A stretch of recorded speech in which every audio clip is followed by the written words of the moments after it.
Yeah. They talk, we testify. They scroll, we sanctify. They bait for clicks, I build for freedom. They pander to crowds, I speak to the kingdom. This ain't gossip, this gospel. Ain't a brand, it's a mantle. This ain't performance, it's posture. Anointing over algorithm, I'm not like them imposters. I don't do fake deep, I break yokes. I don't chase viral, I chase hope. I ain't got trends, I got truth. I ain't running from culture, I bring the proof. Wide open, we build different. Cut from cloth, they don't even stitch with. Say it raw, say it real, say it righteous. Say the name Yeshua like we not lifeless. Yeah. Wide open, we don't do safe. We don't bow down, we don't placate. We lay hands and we lay lines. This ain't rap, this redemption in rhyme. Ladies and gentlemen, what's cracking? It's Friday, Junior. I said it's Friday, Junior. That's right. Oh, is it Friday? Oh, it's Friday, dog. Whoa, it's Friday. We didn't have Monday, though. We didn't have Monday. Is that what it is? Yeah, we didn't have Monday, so it feels weird. That's right. This is the fourth day. Yeah. My bad, That's y'all. That's It's not Friday, Junior. It's not Friday, Junior. It's really Friday. It's Friday, Senior. It's Friday, Senior. What's up, Hula? How you feel? Hey. It's Friday, Senior. It's Friday, That's Senior. right. It's Friday, Senior. Come on. Hey, it's Friday, Senior. Yeah. I said it's Friday, Senior, Senor. Hey. It's Friday, Senior, Senor. Come on. It's Friday, Senior, Senor. Yeah. It's Friday, Senior, Senora. Yeah. It's Friday, Senior, Senorita. It's Friday, Senior, Senorita. Yeah. It's Friday, Senior, Senor. It's Friday, Senior, hombre. Hey. It's Friday, Senior, okay? Hey, that's what happens when you got that bilingual starter kit. Hey. Bienvenidos. Buenos días and good morning. Bienvenidos a todos. It is. What's up, handsome? Love you, boy. That sweater looks good on you. Yeah, for sure.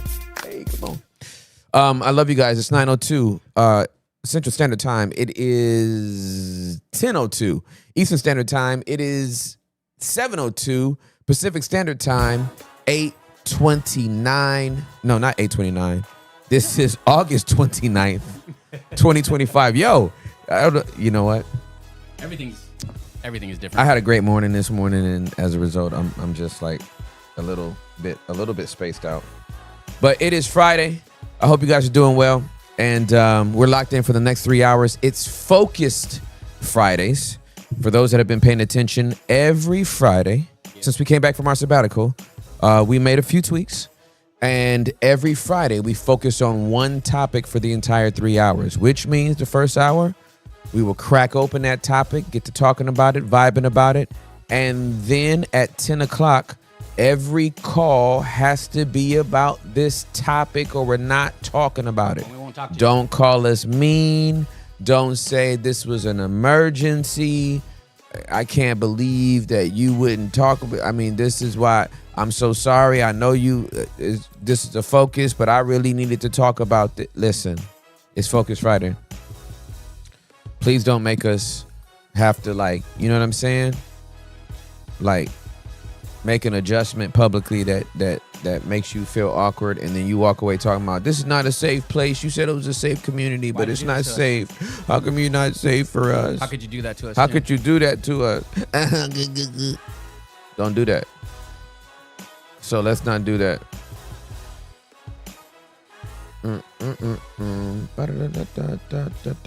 Okay, so set it up for us. Where are we at? Yeah, so today's Focus Friday is about boundaries, codependency, and relationships. Can you believe it's about relationships? Wow. Can I believe it's about relationships? I think, okay, so this is what I always say, right?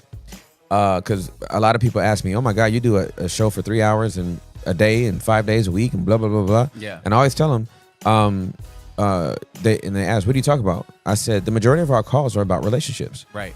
Everybody's in a relationship. Correct. Out of a relationship. Yeah. Or trying to get into a relationship.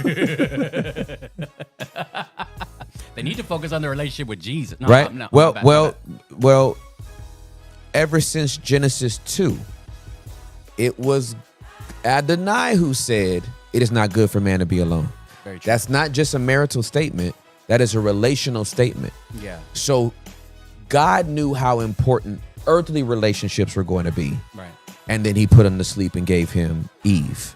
And then progeneration happens after that. So if God knew that, then let's make no mistake that ever since then, what happened in Genesis 3? A relationship was broken.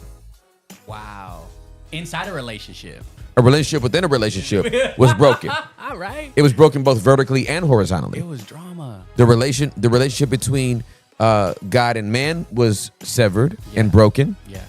Then the relationship between man and woman was broken. Yeah. And then they have their first 2 kids. And when they grow up, one of the sons kills the other son. Crazy. And then it's been a relationship mess ever since then. So yes, we talk about relationships a lot here. Yeah. Our relationship to God, our relationship to others, how we navigate relationships, what happens when these relationships break down, how do we make these relationships better? How do we enhance them? How do we make them more beneficial? Like, come on, man. Yeah. Like, this is all happening. So that's what we're dealing with today. So go ahead, continue. You often talk about vulnerability too, about how we're trying to get back to Genesis 2 with the We are vulnerability. naked and not ashamed. Right. Right? Which was before God and each other. That was vertical and horizontal as well. So it makes sense. It makes sense. It just makes sense. So boundaries, codependency, and relationships. So what we posted on YouTube this morning was, have you ever felt drained trying to keep everyone happy? Struggling to tell the difference between helping and losing yourself. Yeah, buddy. Codependency. Yeah. We're unpacking why boundaries matter and how to break free from codependent cycles. I remember something that you taught us here, interdependence, not codependence. So we're going to jump into it. There's a lot. We have some good callers lined up. And also, I just posted in the Discord, if y'all want to hit something. Maybe last week we did voice notes. Hector did that on the fly, and it was really dope to hear the community just engage. Yep. So I got Discord on the screen. We're going to see what it looks like up there. Hold on one second. For shizzle, for shizzle. For shizzy. I like Focus Fridays. Focus Fridays have been a blessing, bro. Yeah, buddy. Focus Fridays are nice. Let me But see if we can do this. while you're doing that, I will say that I was an incessant people pleaser. And it came from my sexual trauma. Right? Like if I told my parents what happened to me when I was 8, in my mind, I blew up the whole family because my dad was going to kill him. My brother was going to bury him. Right? And my mom was going to have her husband and her oldest son in prison, and she would have been a single mom. This is running through my head at 8, bro. What are we doing? Yeah. I'm 8. Yeah. So this never should have been my life, right? But what I remember is being hypersensitive because I was an empath, and of course I don't know I'm an empath as a child. As a child, yeah. But I just remember like being hyper aware of like where people were emotionally and then trying to do whatever I could to make them happy. And so at a very young age, whatever they wanted to do, I wanted to do that so that they would be happy. But as I didn't recognize this as a child, but as I got older, I just remember how empty I felt. You know what I'm saying? Yeah. Like after I did the thing that would make them happy, I just remember how empty I felt afterwards. And it was just it just felt nasty. You know what I'm saying? Yes, sir. I remember, obviously, when I was a teenager, I was a little bit more aware of my feelings. Still didn't have full context to them. But I just remember when somebody would ask me, let's go here or let's go there. And I would be like, all right, but I didn't really want to go. And then I would go anyway. And the whole time I would hate it. Like I would hate it the whole time. So I think that was one of the reasons why I always wanted to stay home so that I wouldn't be, it kind of helped me not be around and dealing with people wanting to do something or go somewhere that I didn't want to go. It was a lot. I dealt with a lot of that. It starts a lot when we're youngsters. We don't even realize. For sure. We don't even realize. For sure. But that all changed when I got married to Juliet. And And it changed before I got married to Juliet. Actually, what changed didn't even have to do with Juliet. It was just the planning of our wedding. We were planning our wedding. And, you know, she had been trying. She had already told all the bridesmaids, because she had double the bridesmaids that I had groomsmen. Wow. So I think maybe she had 14 bridesmaids. I didn't have that many friends. You know what I mean? You talking about extrovert versus introvert. And I think I got up to 7. And I was like, some of your girls gonna have to walk by themselves, because I'm gonna have to start renting some friends to fill up this train. You know what I mean? Mm-hmm. So I didn't try to get any more, but we had, you know, getting deposits on the gowns and getting deposits on the tuxes, and but make sure you have all your money in. And then maybe 2 weeks out, we still had people that didn't have their tuxes, didn't make their deposits. And I just got pissed off, bro. Yeah. And I was like, hey, dude, we have one more rehearsal before the wedding. If you don't have all your money in, you're just not in the wedding. And it was the first time I didn't care what they thought. Wow. And everybody was like, oh, no, we'll get it in right away. And I just remember like, oh my God, y'all don't hate me? And then I was like, I could have been doing this the whole time? Wow. Like speaking up for myself and having boundaries and drawing the line, and I felt robbed. I felt robbed. And so I haven't had a people pleaser thing in me since. I would tell a person no. I still feel something sometimes, depending on who it is. But I'll tell my mama no. I have told my mama no. I told my daddy no. Told my spiritual father no. I don't have the problem telling nobody no. Yeah. Get your no back. Get your no back. Now, when you say no, do you ever use like a tone of sass, aggressiveness, just for funs and giggles? Never. Or you always do it kindly with a little bit of hint of love? I do it kindly with a lot of love. A lot of love. Not a hint of it. That would be... Not a dash. Not a dash. Like a sprinkle. Yeah. But is there ever a time, maybe in past, maybe we could bring up a little story time with Tim, where you did, you went a little Inglewood, you know what I'm saying? West Covina, throw in that savage flair in there? Nope. Really? Yeah, no. First lie of the day? I've been crucified by Christ. Well, we know that part, and we know that. Yeah. It's I know you love the Lord. It's no longer I who lives, but Christ that lives. And I know you love the Lord. Yeah. And sometimes we fall short. Yeah. So, what day did we get a little sassy Tim with someone? What did they do? How'd you react? Didn't happen. Really? Yeah, it didn't happen. Are you sure? Yeah. And you know what? Yeah. I'm gonna let it go. Yeah. You believe me? I believe you. Yeah, for sure. Because I'm telling the truth. I'm confused. Yeah. But I believe you. Well, don't be confused. When you die to your flesh doesn't make cameo appearances. If you don't kill your flesh makes cameo appearances. Got you. So I've never stepped into a situation where my flesh was still a little bit present to where I popped off or got sassy. That's the only reason why I can say it with confidence. I die before the conversation. I don't die in it. That's good. Yeah. I die before. Yeah, it's just it goes better. Yeah. You don't want to be dying in the conversation. People it's bury embarrassing. themselves in a hole. Yeah, for sure. So you die before the conversation.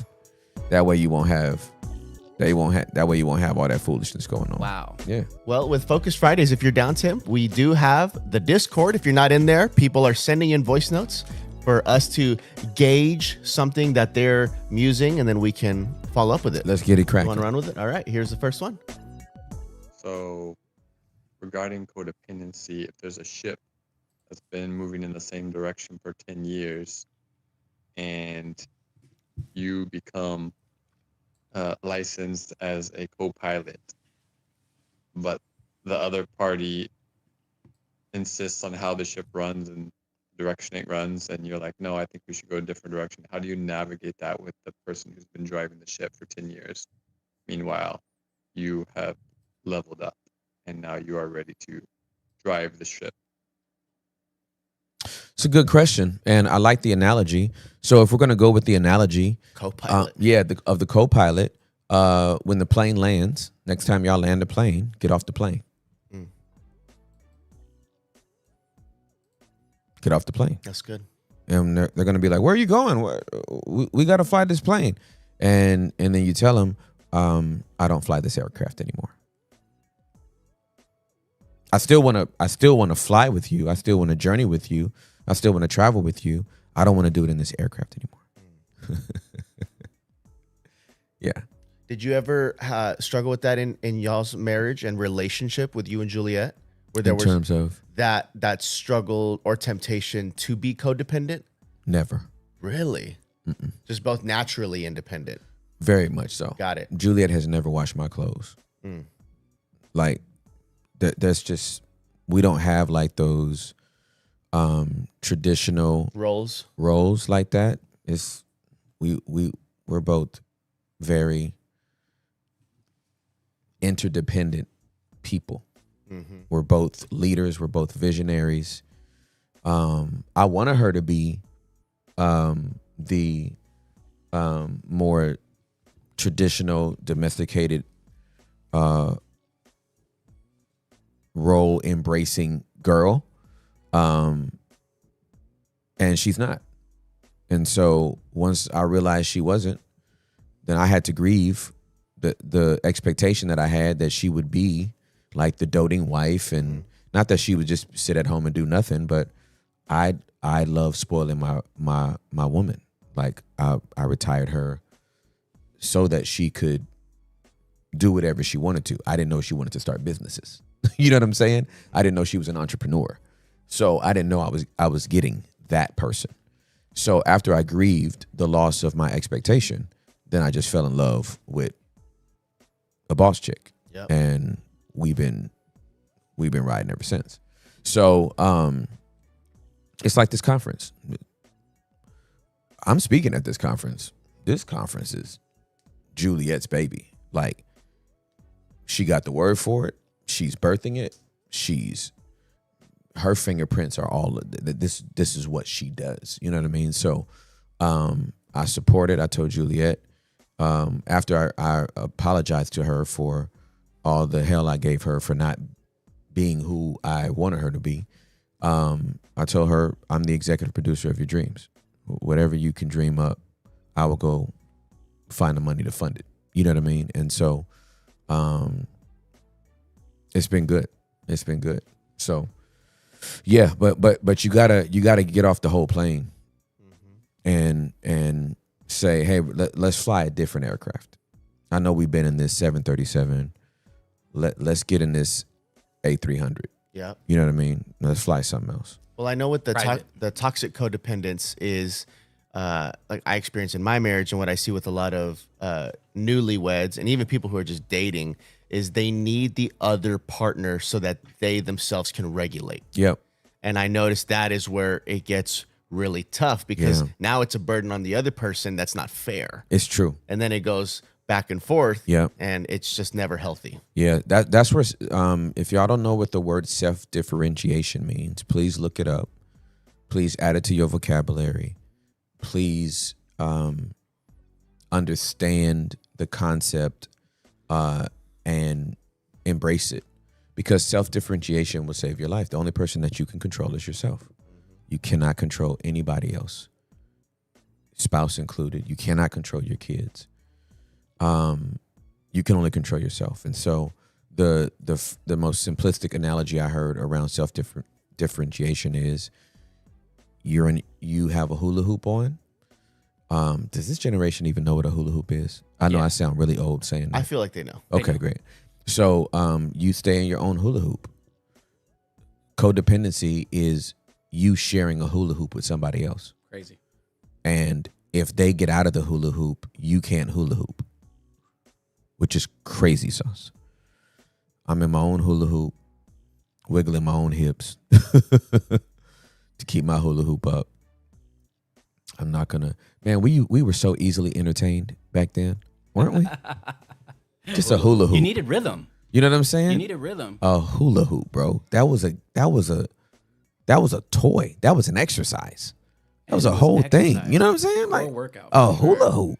Anyway, yeah. So that's that. The Okay, self. this is a good opportunity. Thanks, Derek, Tim, Hector. So here's my question. My 15-year-old daughter just recently asked me if I was okay with her dating another girl at school. So I told her no, and she asked me why, and I said I don't. I mean, that's not natural. That's not how it should be. So there was just there's been a change in our relationship, definitely. And I would like to know how I can navigate this and setting clear, um, delineation where she knows I love her. She knows we can still have a relationship. Nothing has changed. Without at the same time appearing as if I'm condoning this because her mom, we're on separate households. She's okay with it and allowing this, but I'm not.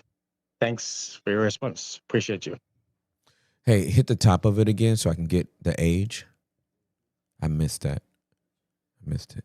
His age. Her age. Okay, this is a good opportunity. Thanks, Derek, Tim, Hector. So here's my question. My 15-year-old daughter Okay, stop. Great. just So recently. okay, so you have a 15-year-old daughter. She wants to date another girl. And if this was my daughter, I wouldn't even make it about gender. I would make it about age. My sons can't date until they're 18. You're going to finish school. You're going to focus on your education. At 18, you can have, up until 18, you have friends. You have some friends that are girls. At 18, you can have a girl friend, right? And so she's 15 years old. I wouldn't approach it from gender. And it's not natural, and it's not, no. At 15 years old, your brain is not capable of handling any type of intimate relationship with another human being. The statistics are very, very clear, and they are empirical. The average length of a teenage romance, friendship, likeship, hookup, whatever, is 90 days. So, no, she can't date until she's 18. The end. Like, don't make it about nothing else.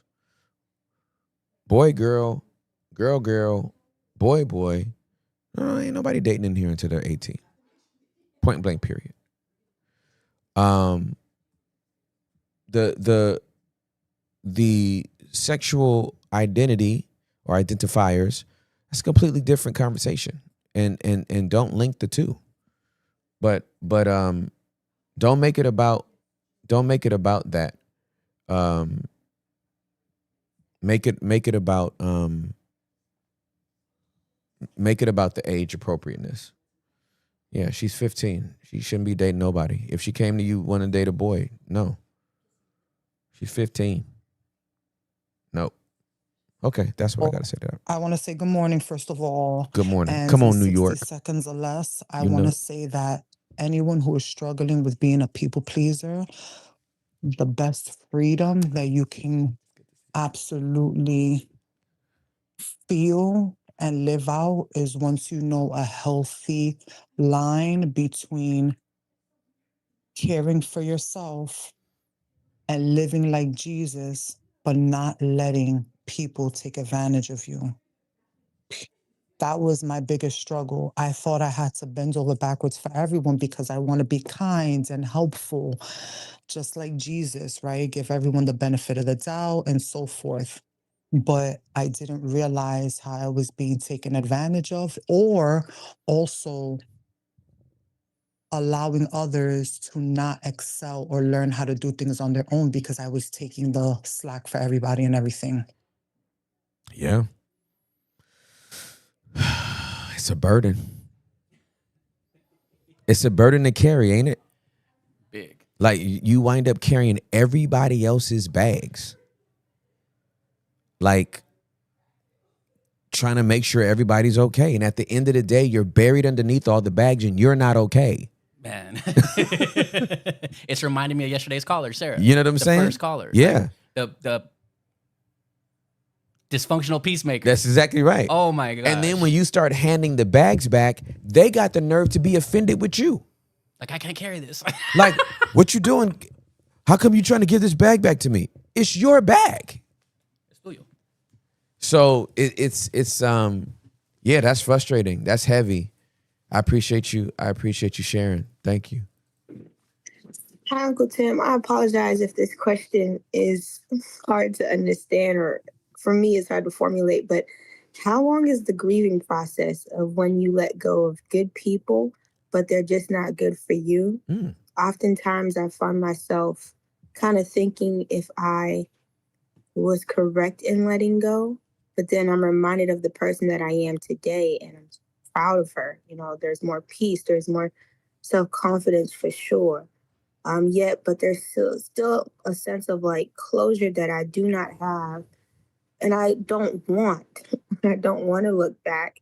So how do I know that I've completely let go, and what are some practical steps on maintaining letting go and not looking back? It's a great question. So I love you, girl. Grief is not linear. So throw your stopwatch away. It doesn't happen like that.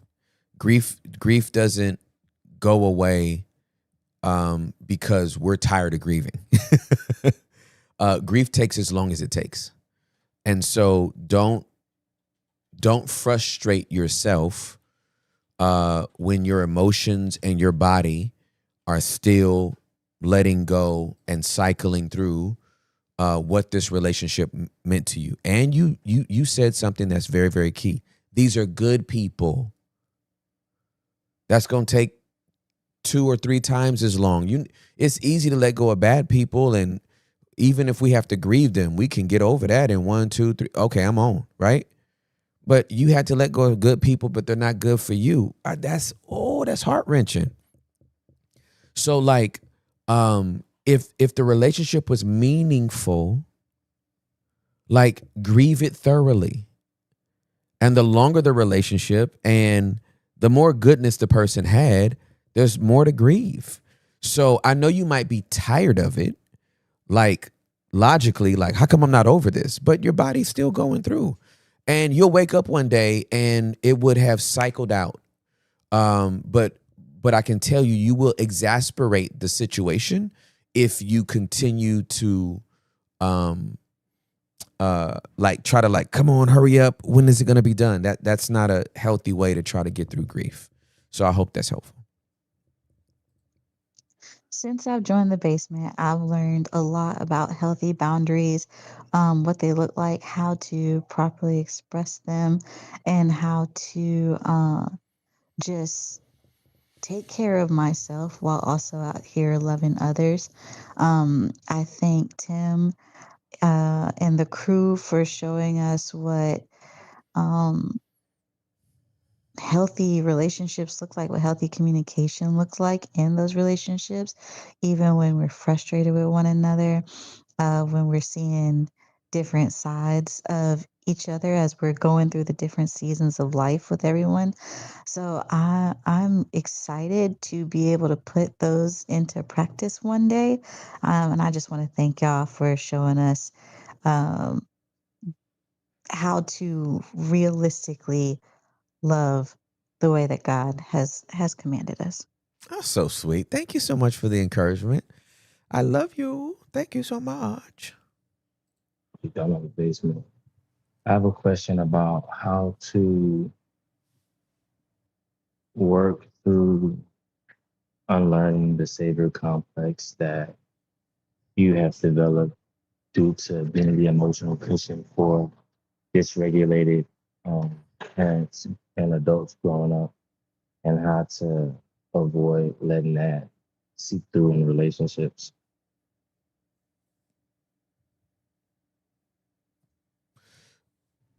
A little hard to understand. Hit that again. Run it back. down in the basement. I have a question about how to work through unlearning the savior complex that you have developed due to being the emotional cushion for dysregulated um, parents and adults growing up, Mm. and how to avoid letting that seep through in relationships. Got it. Okay, so if you've identified through self-awareness, which kudos, man, I've had a savior complex. My parents are dysfunctional, and I always step in and save them, whether that's emotionally, relationally, financially. I can't tell you how many kids are in between their parents' marriage relationship, right? And they're actually almost like they're bootleg counselors or therapists, but their parents won't talk to each other. So now the kids a wedge in between this, your father, and your mother, right? The hardest thing, one of the hardest things to do if you're used to saving is to watch people. Okay, let me say it a different way. One of the hardest things to do if you have a savior's complex is to resist the urge to rescue. Hear me. You're resisting the urge to rescue people from 2 inches of water that they think they're drowning in. They're not going to die. Help! Help! I'm drowning! I'm drowning! I'm drowning! Son, help me! Son, help me! Daughter, I'm drowning! And it's 2 feet of water. You scream about this every 6 weeks, mama. You ain't nowhere near dying. You're dramatic. And I've kept saving you from this dramatic scene. And I'm tired. My marriage, your father. Then leave him. Stop calling me. Your mother, man, she just won't. Then leave her, daddy. I'm tired. I can't be on the phone with you 90 minutes again. No more. It's 2 feet of water. Stand up. Stand on something. Just stand up. You laying down. Your cheek pressed against the asphalt. This is 2 inches of water. Just lift your head up. You're not drowning. Stop. I'm not doing this with you. So, yeah, take your costume off. Stop being their hero. Like, apologize to them. Hey, I've been your rescue. I've been rescuing you, and I'm not the one. I go home bruised, rescuing you. So you're gonna have to rescue yourself. That's all I got.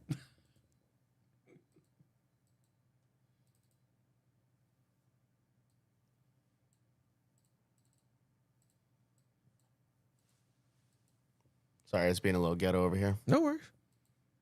Here we go. Hey, I'm wondering if you can give me, I don't know, a little bit of advice of what I can do or work on as far as boundaries for myself. For context, I am a truck driver and I've been living on my truck for the last, it'll be 4 years in October. Between 2018 to 2020, I was in an abusive relationship. And 3 weeks after I left that guy, I got into another relationship. And a year later, he and I got onto this truck. And the goal was to help me pay off debt. A year later after that, he got off this truck, so I've been on the truck by myself for 3 years. I am a recovering people pleaser, and I got it from my mama. And I feel like I've learned so much listening to the basement, listening to Wide Open, and I've grown a lot. I've journaled every day, like since last year, and I feel like I know a lot of this stuff, but I feel like applying it is so hard. As in I don't know what I'll be able to do once I'm in the real world. I'm 3 weeks away from being debt free. So Amen. yay. But at the same time, I'm also like kind of scared because I've been doing 50 to 70 hour plus work weeks since Easter/March time Hmm. because I've just been working really hard to pay off this debt. And so I don't have a lot of interaction with anyone outside. I'm in my truck all the time. And I am nervous to like know who I will be around actual people. It's really easy to text people, to like video chat, and all of the stuff that's got you hiding behind a screen. That's easy. Mm-hmm. And I'm realizing, like, especially after the abusive relationship, the social anxiety in me grew a lot. And then being in this very enclosed environment has kind of made that continue to grow. And so it's like, I don't know who I am around actual people. Mm-hmm. And like, I'm going to conference in October and I'm excited about it, but I'm also like nervous because I haven't been around that many people and I don't even know how long. And it does make me nervous. And so I'm looking for maybe some advice for boundaries for myself because like I said, I have been a people pleaser in the past. And like, I'm almost certain it's part of why I stayed in the abusive relationship for as long as I did because it was almost 3 years I was with that guy. But like, I know that my tendencies, my natural tendencies to people please, like, I don't want to end up back in the same spot because, like, again, like, I know all this stuff. I feel like I've been living and breathing the basement since 2022 or whenever you guys started, and at the same time, it's not something I've been able to actively practice, if that makes sense. Yeah. Makes perfect sense. Thank you for the call. So I feel like the Holy Spirit may have given me a word for you that is based on the season you've been in. So I'm just going to submit it and you can pray about it and see if it resonates with you. But I the image that I saw as you talked about, you've been driving this truck, you've been getting out of debt, but you've been isolated, and now in many ways you're making a reentry. And I just felt like what I sensed from the Lord was that you went into this as a caterpillar, but you're coming out as a butterfly. That the truck and the isolation and in many ways insulation that you've had is where your metamorphosis has taken place. You've been journaling for the last year. You've got it all in your head, and you know about the boundaries and the self-differentiation and being self-aware and all the things that we talk about here on Basement Wide Open. And now, you got to make your reentry. And I would imagine if the only thing I've known how to be is a caterpillar, and now I come out of my truck and I have wings, I'd be kind of nervous to use them. First be asking myself, what are these? And then I'm going to fly now? I'm just used to like kind of inching along, and now I'm free to just fly? And if I can fly now, then my friend group probably changes. I don't know if I'm going to hang out with caterpillars anymore. I need to hang out with other butterflies. That could all feel very, very scary. That could all feel very, very new. And it can all feel very disorienting. And we should do it anyway. So I'll see you in October, fluttering your little wings. Probably doing it a little bit scared and intimidated if you can't do it brave. And yeah, just come to the butterfly conference and let's all hang out. A10 Basement Crew, Hector, Willie, and Derek. I love y'all. This is Heath Blair. How do you set a boundary with a parent when you want them in your life and in your child's life. Yet parents will do actions or habits that you don't agree with, and you tell them repeatedly, don't do that. And they say, oh, I'm just living, or this is who I am. And it's like, no, being lazy. And child sees that and starts imitating those actions. It's almost to a point of considered just putting a pause on parent, like, hey, don't come in. Or it is like we go visit at a restaurant, tours in public space. But it's just like parent will come over, stay with us, and it's, yeah, and they'll stay with us, but conduct these habits. I don't want those habits being transferred onto my child. If you can help me with that, I appreciate it. I love you. I love you too, Heath. And yeah, you know, adult children, we have the right to draw some lines around our interactions and relationships with our parents, especially when we become parents ourselves. So while it might feel foreign, we get to parent our children the way we want to. And if our parent is a bad influence on the child we are raising, that parent lose. And if we are articulated clearly the reason why behind this is why I don't want you to do this around my child. If the parent does it anyway, they lose privileges. In the same way we used to lose privileges with them when we didn't do what they said, they gonna lose privileges with us when they don't do what we say. I make no qualms about that. Obviously, I had some really dope parents, but if like my mom and dad smoke cigarettes, we're never visiting their house, no matter what. Oh, you don't bring the grandkids over, and you know we smoke, and that's just the way we are, and stop judging us. And child, please, my kid ain't about to get no secondhand smoke walking into your cloud of nicotine. You got me twisted. My child ain't about to hang out with you, and you've had 7 beers watching the Pittsburgh Steelers. Get out of here. So we need to draw boundary lines around these jokers. And I hope that helped. Okay, so I've been good morning family. So I've been a people pleaser my whole life.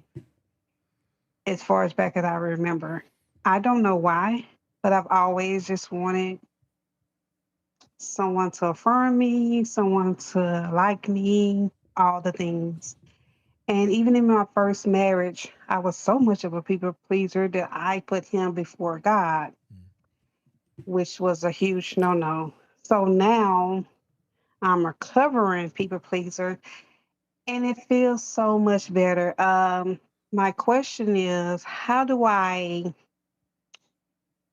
deal with my family without feeling so guilty? It feels guilty now when I say no to people.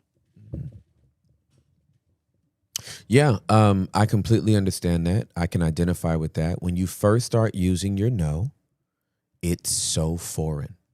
It feels so foreign to use your no. And when you've grown accustomed to saying yes to things that you would really like to say no to, that feeling of guilt is real. And I promise, the more you use your no, the more you would get used to it. That feeling of guilt will go away. What you can do is be curious about what you feel guilty for. Why do you feel guilty? Who's making you feel guilty? Is it you or is it them? What have they said? We had a call yesterday that I invite you to go look back at. I think it was our first caller, Sarah. That would be a really good call to take in, break down, digest, because what you're talking about is what we discussed in depth, in detail yesterday with Sarah. So, yeah, be curious about your guilt. Most of the times, it doesn't come from you. That's good. It was given to you.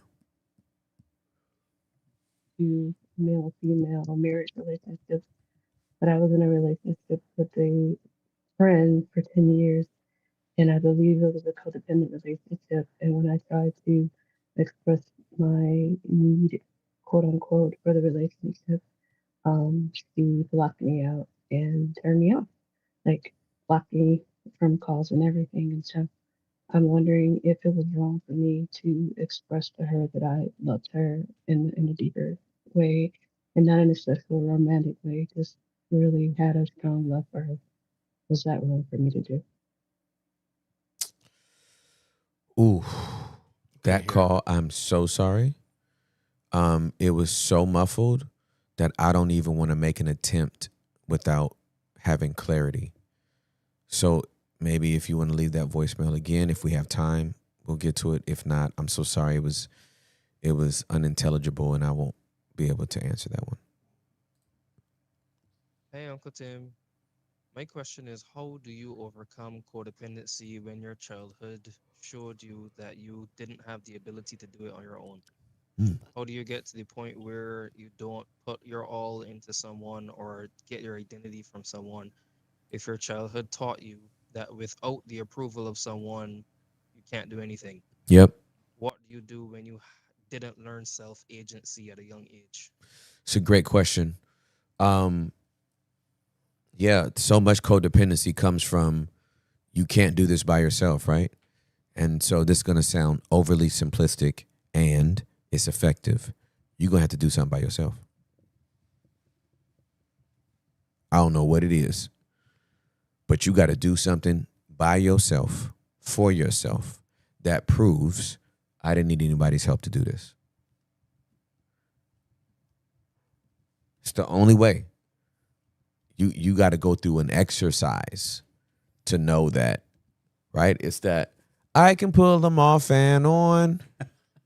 Mommy, wow, I'm a big kid now, right? Like, I got to go do something by myself. Mama, you don't have to put me on this pot no more. I go to the bathroom by myself.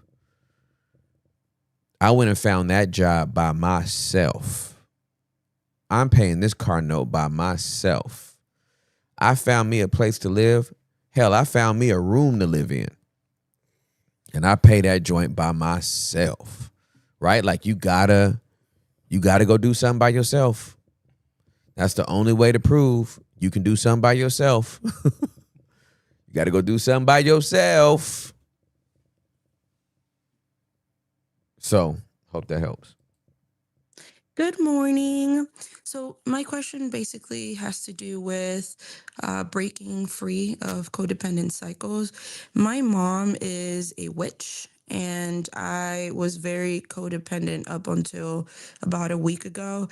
The Lord has walked me through deliverance. Amen. And I have been struggling to find a way to have healthy boundaries between her and I.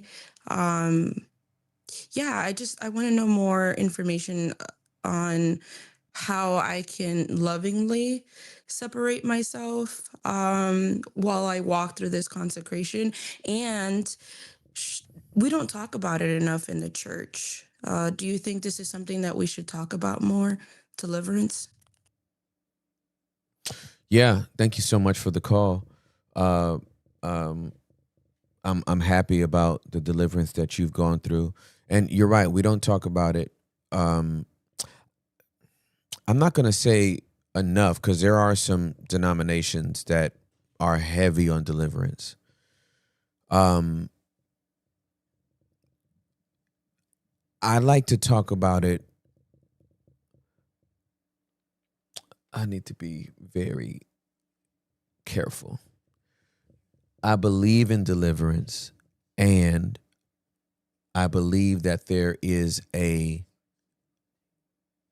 teaching that exists on deliverance that is problematic, and it's hard to find it. I find it hard to theologically prove some of the deliverance teachings I hear about.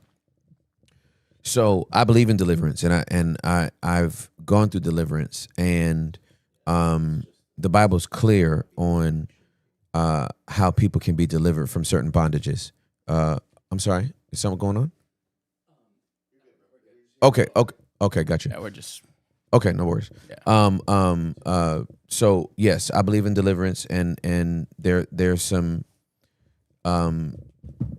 obviously there's some biblical context for that freedom and deliverance, and there are some people who have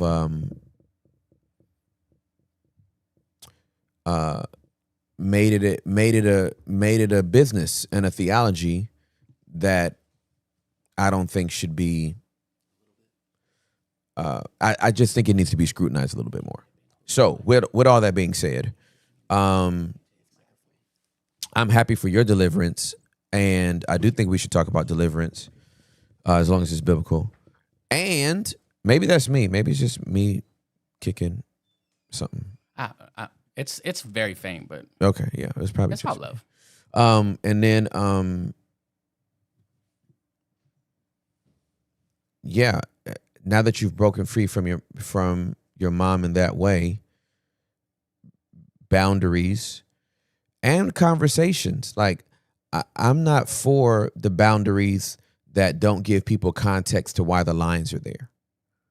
Right? Like I just got a boundary with you and I don't talk to you no more. And no, if there wasn't a line before and now I need to draw a line, I'm going to tell you what the line is for.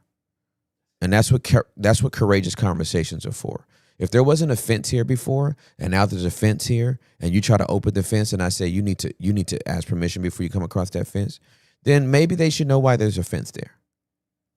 If there wasn't a door there and now there's a door there and they got to ring the doorbell or knock on the door before they can come in, tell them why the door is there.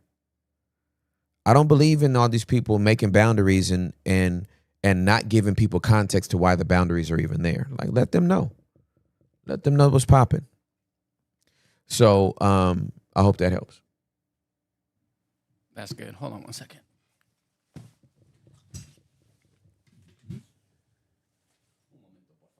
No pasa nada. Por un momento, por favor. A ver.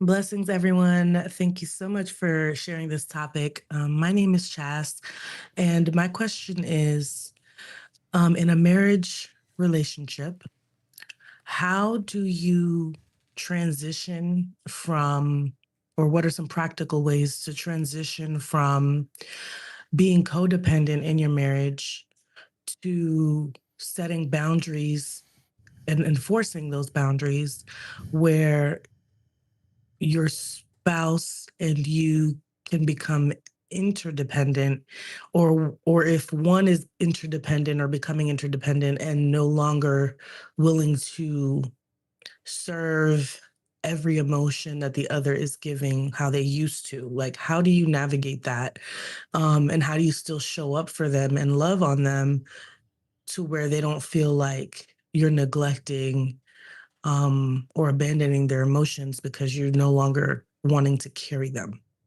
Beautiful. And you have a beautiful voice, Chaz. It's like super soothing.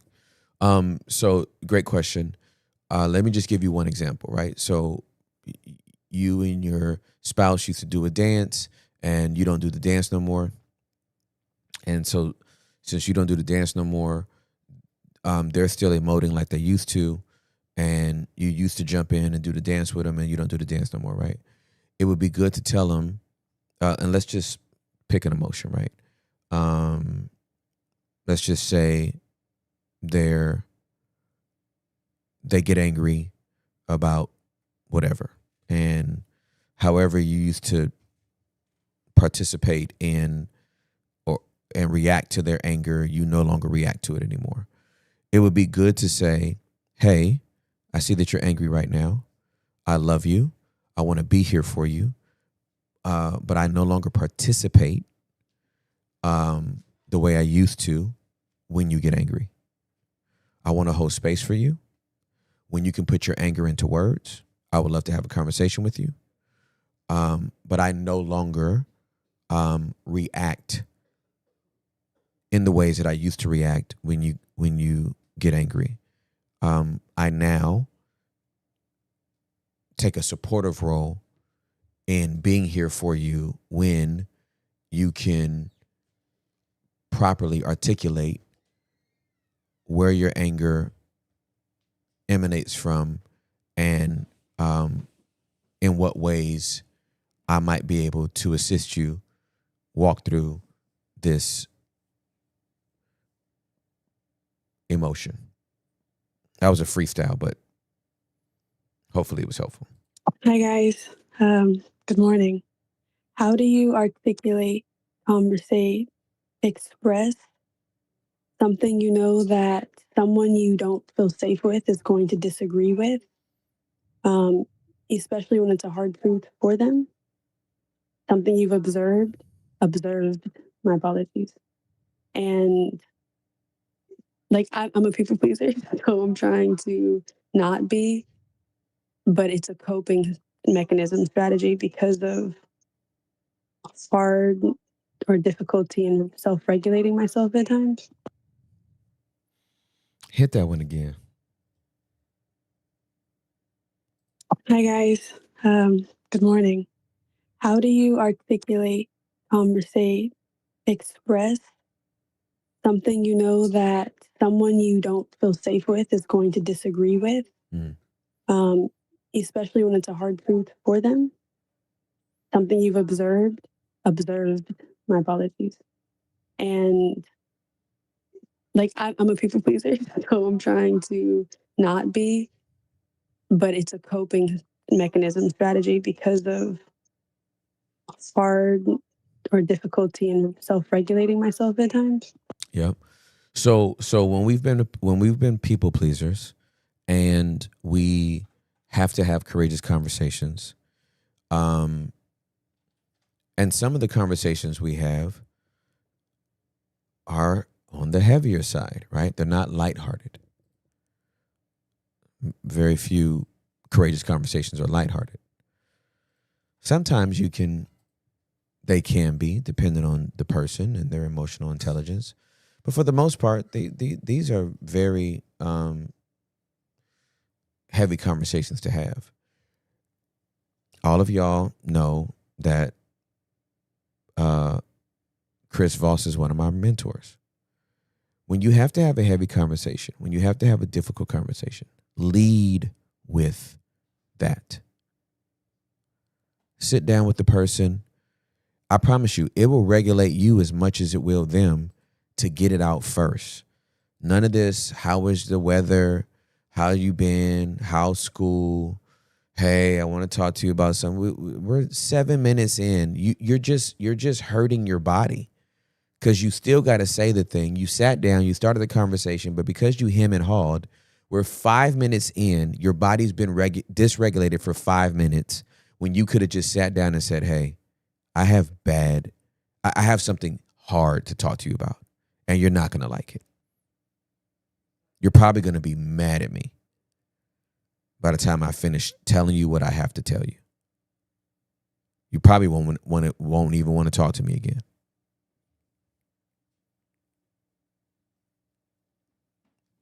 I'm really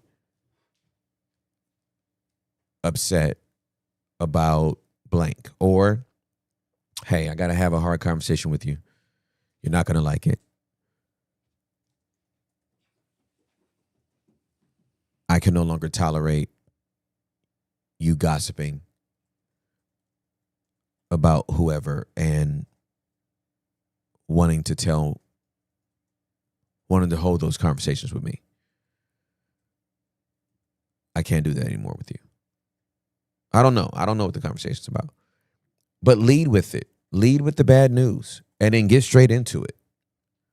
Don't torture your body hemming and hawing over a difficult conversation. Just cannonball into the deep end of that thing. Hey, thank you. I appreciate you meeting with me today. I got terrible news. Terrible news. You are gonna, oh my God. I'm so glad there's no hot grits around because you probably would have thrown them in my face already. This relationship is no longer feasible.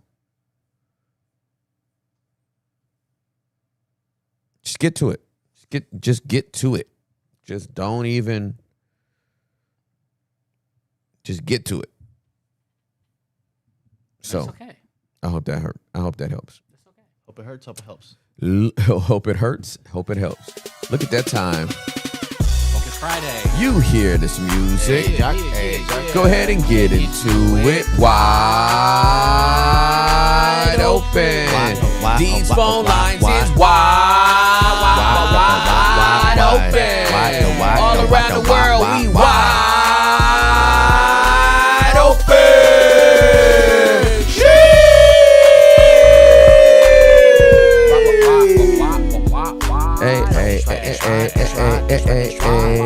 Focus Friday. Focus Friday. Hey, it's Friday, senior. Hey, it's Friday, senior. Focus Friday. Focus Friday. Focus Friday. Focus Friday. Focus Friday. Go ahead and focus Friday. Focus Friday. Focus Friday.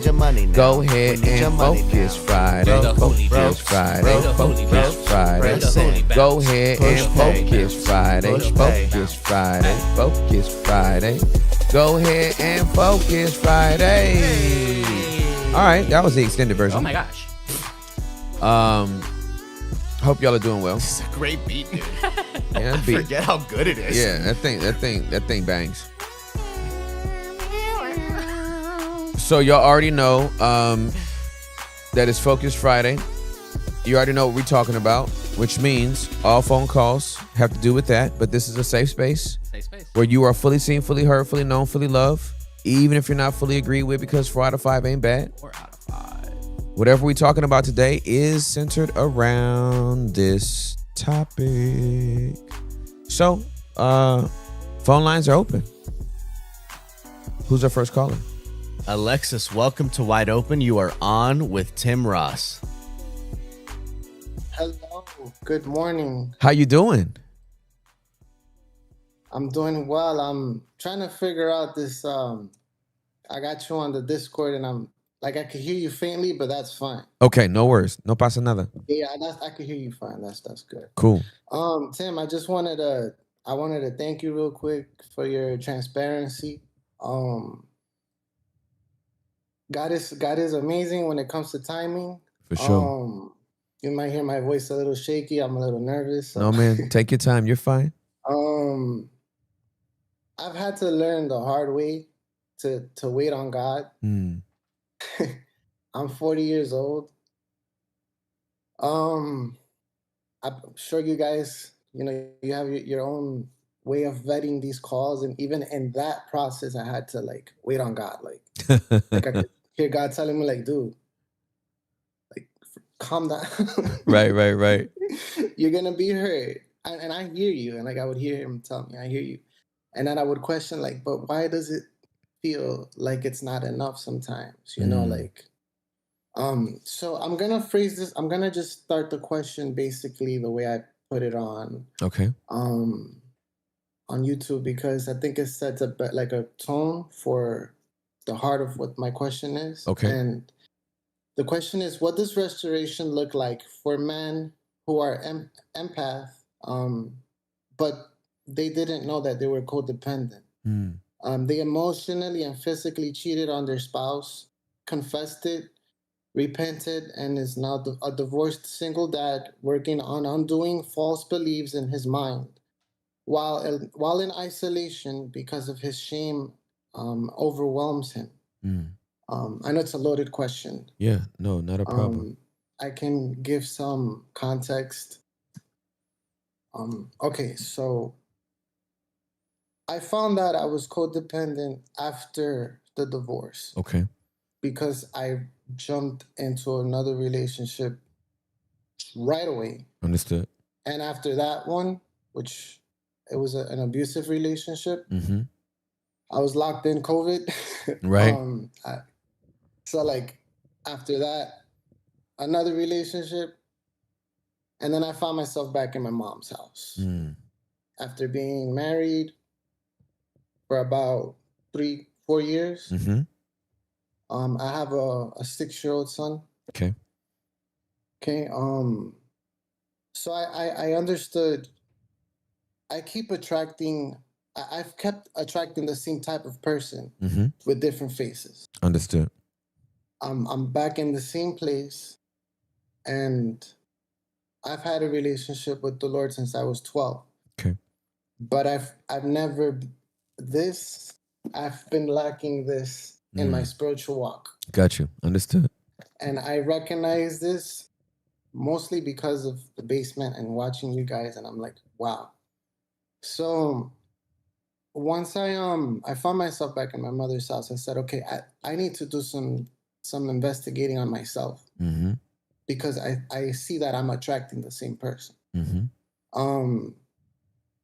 That relationship I had just got out of, the dynamic was that dynamic when someone like me is codependent attracts someone that they feel will leave them. Mm. So I have to constantly prove myself to that person, and I'm constantly needing to be reassured that I'm loved and I'm not gonna be left, which then drives them to leave me. Of course. Yeah, having that happen a couple times can kind of destroy your spirit a bit. Of course. Absolutely.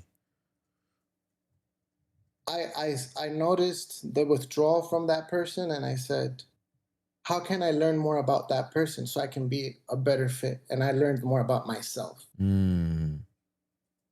Mm-hmm. The Lord in His mercy and in my disobedience, He led me to learn about attachment styles. I did not know anything about that. Good. I knew about love languages, but attachment styles, and then codependency. I was like, that's me. Mm-hmm. Right. Right. That's me. And I looked back and I said, wow, I have been attracting the same type of person. I'm allowing the emotional abuse, but at the same time, I cannot forgive myself for many things. Mm-hmm. But the hardest thing that I have a hard time forgiving myself for is for my infidelity Mm-hmm. and how I am not able to regulate myself enough to have a healthy conversation with my mother. Because of a lot of what I've picked up from her. Got it. She's a loving mother. She's a great mother. She lost her mom when she was 9. Mm-hmm. And I understand her anxiety and all of that. It's just, it like amplifies my own anxiety. I have a hard time being even around her. Yeah. She always wants to talk about, so when are you going to get this or when you did this and that? I'm like, I'm trying to work on myself, even though I don't know exactly what that looks like. But Yeah. I'm like, I just need you to be patient with me. Mm-hmm. Okay. The affair. I was married. My ex-wife had my son on the way. It was my pride. It was my pride. I recognize that. Mm-hmm. Because a week or two before the whole thing happened, I was at a retreat, and the men's retreat topic was infidelity. And I'm like you said sometime this week, I forgot. If you thinking like, oh, that must not be for me because you never catch me, like, Right. yep, Yep. downfall. Yep. I was not expecting it. Yeah. And the way it happened, it's just I had met this person 4 years prior. Me and my ex-wife at that time were dating. And I had what I would call a mental breakdown. I got tired of people pleasing. I got tired of being the perfect worship leader. I got tired of being the perfect son, the perfect minister up there, the perfect boyfriend, the perfect worker. And I had friends that I used to hang out with before we used to smoke. That has been like, that has become my like self-regulating tool. Okay. At that time I stopped it. I said I don't want nothing to do with that. I want to, I want to please the Lord. But I found myself pleasing so many people. And then when my ex-wife, which was my girlfriend at the time, told me, I don't want you hanging out with those people, I took it as, oh, so I don't get to be a human. Like I don't get to choose like what I would like to do. I have to choose with everybody else. So my life is cool if everybody's happy with the version I'm giving them. So in turn, I just did the whole opposite. I left church. I stopped dating my ex-wife. I stopped going to my parents' house. I would just hang out and smoke and hang out and smoke and work. I was working. That rebellion led me down to a place where I found myself. I miss God. I wanted to be simple again. God, I'm sorry. And I surrendered to God. God had to humble me. I surrendered to him. I felt the Lord calling me back to Catherine, my mother, my son's mother. And I felt from God the instruction of this is who you are to marry. She was not a full believer. She believed Jesus was a great teacher. She was more like new agey. But I did see God's grace and favor over her. I could see her wanting to reach her. And I said in my mind, I'm going to be a man of God and I'm going to honor my vow and I'm going to love her as Christ told me to love her the way he loved his bride. I wasn't feeling that in return from her because of her attachment style. I wasn't aware that I was suffering inside because of my codependency needs. But I decided I'm going to love her anyways because I do. I don't know why. This one was different. This one was not toxic. This was not one that was going to leave me. And that felt different. That felt weird to me. The attraction wasn't there. I was attracted to the toxicity. That wasn't there, and that just wasn't what I was used to. As the relationship starts to dwindle, this person reappears in my life. I'm thinking this is 5 years later where like I don't really have nothing to talk to you about, but hey, how you been? Well, this conversation, there was something that happened in that text message that I couldn't explain, but I liked it. And it was like I was having that friendship quality that I wanted with my wife, but I was getting it somewhere else. Right. Once we finished that text message conversation, that was like, cool, all right. But it just lingered. It lingered in me. We continued to text the next day. By the end of that week, I realized that I was doing something wrong. And I understood that I was unhappy with the marriage. That was all I understood at the moment. I communicated that with my ex-wife. We decided to try to work things out.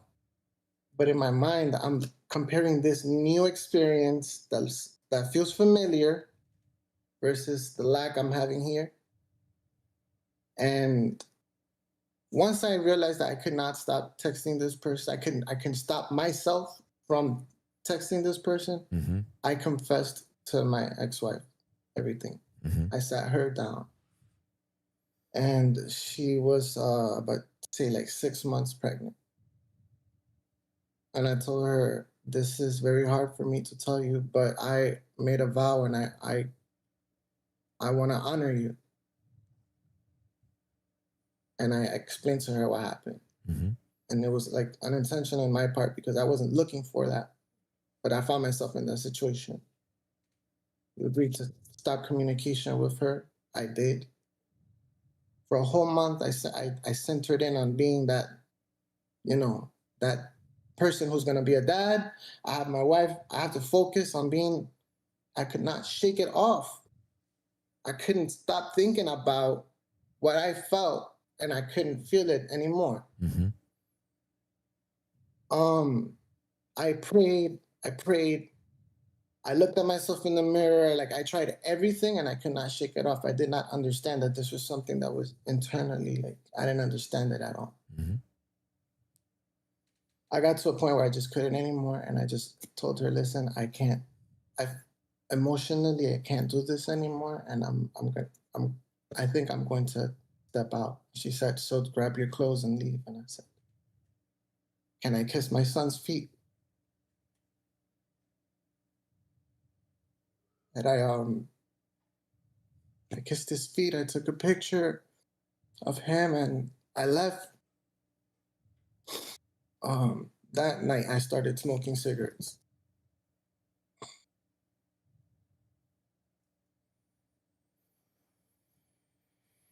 Okay. After that, I've pretty much explained what happened after that. I went into that relationship with that girl. COVID, locked in, abusive. I realized that I fell for a trap. This was very, very spiritual because I found, and we're Hispanic, so the type of,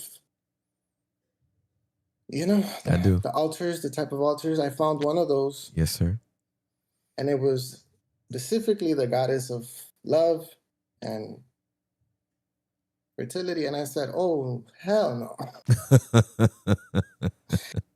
Oh, no. No. I'm getting out of here. Yeah.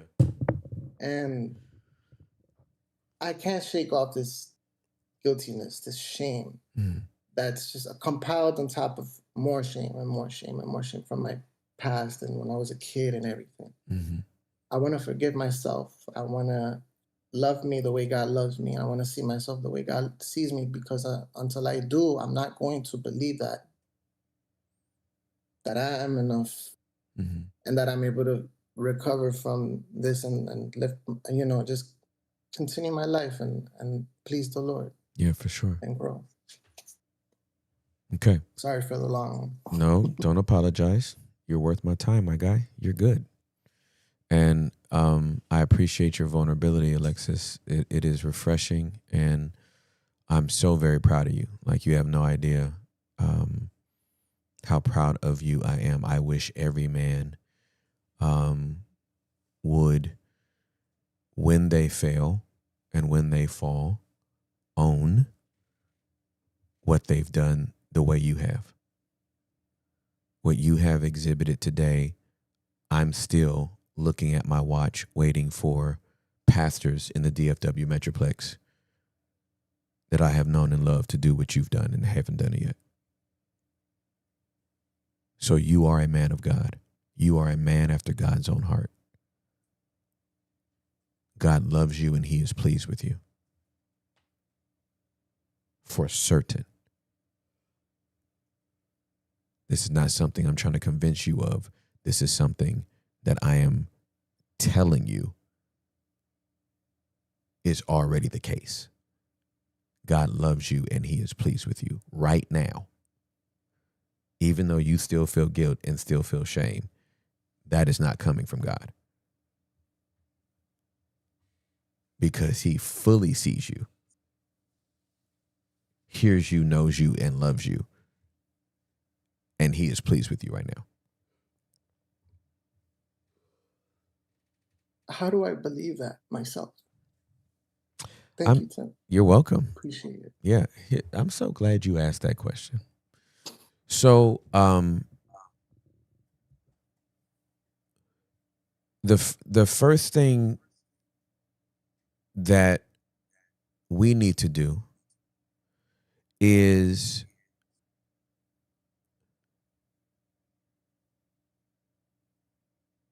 address your inner critic.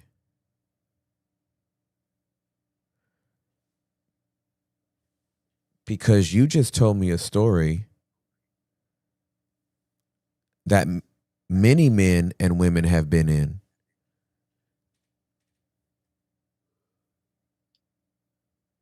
But they haven't been as honest as you about it. We talked to a caller earlier this week that had to find out about her husband's infidelity. You were convicted of the Holy Spirit and told your wife. She didn't catch you. You told her. That's the character of a godly man. That's Psalms I 50. had a lot of family members tell me, "Oh, you don't have to say everything to your wife." I had a lot of spiritual mentors tell me that, Yeah, and and those I'm like, no, I have to be accountable to God. absolutely correct. And isn't it crazy that spiritual mentors would tell you to do something different than the Bible tells you to do? Yeah. Yeah, they need to be drop kick in the chest, right? Have we forgotten what Psalms 51 says? David writes a whole chapter that is going to be viewed publicly. Against thee and thee only have I sinned, Lord. So it is absolutely commendable that you would confess your sin to God and repent to him and then confess it to your wife. That is the prescription, because you're not responsible for her reaction. You're just responsible for being truthful and a person of character and integrity. You committed adultery. The Holy Spirit convicted you. You confess it to God and you confess it to your wife. In that scenario, that is the only order of how to rectify a situation. It would have been great to hear a happily ever after story, but that's not how life works. No. Sometimes there's consequences to our behavior, and we have to deal with the fallout of that. And you're dealing with that. What I don't want you to deal with is lingering guilt and shame that no longer belongs to you.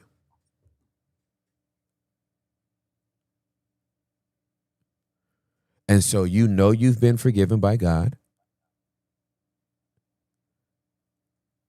but you can't forgive yourself. Why? If you've let me ask this question. If you've received his forgiveness,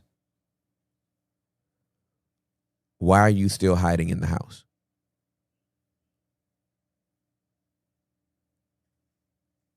Yeah.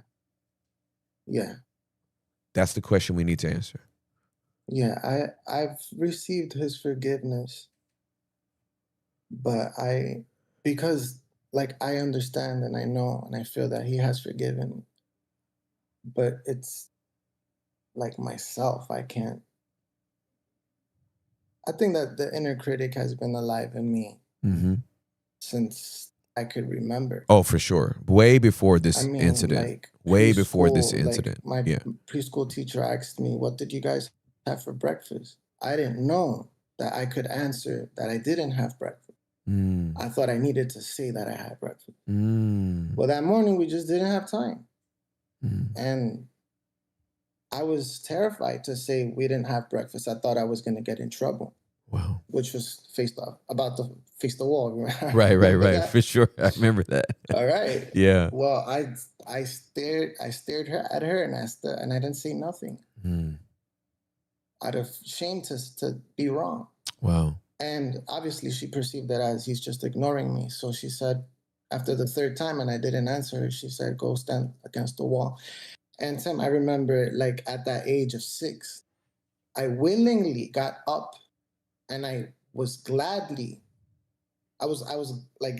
took myself to that wall and said, "This is what you deserve." I don't know why at that age I would think about myself like that. But I felt like I was doing the right thing. Like I was like the officer that was putting that person where they belong. Wow. So it sounds like, based on what you just said, if you were a prisoner doing a life sentence and the governor of your state gave you a full pardon, you would thank him for the pardon and stay in your cell.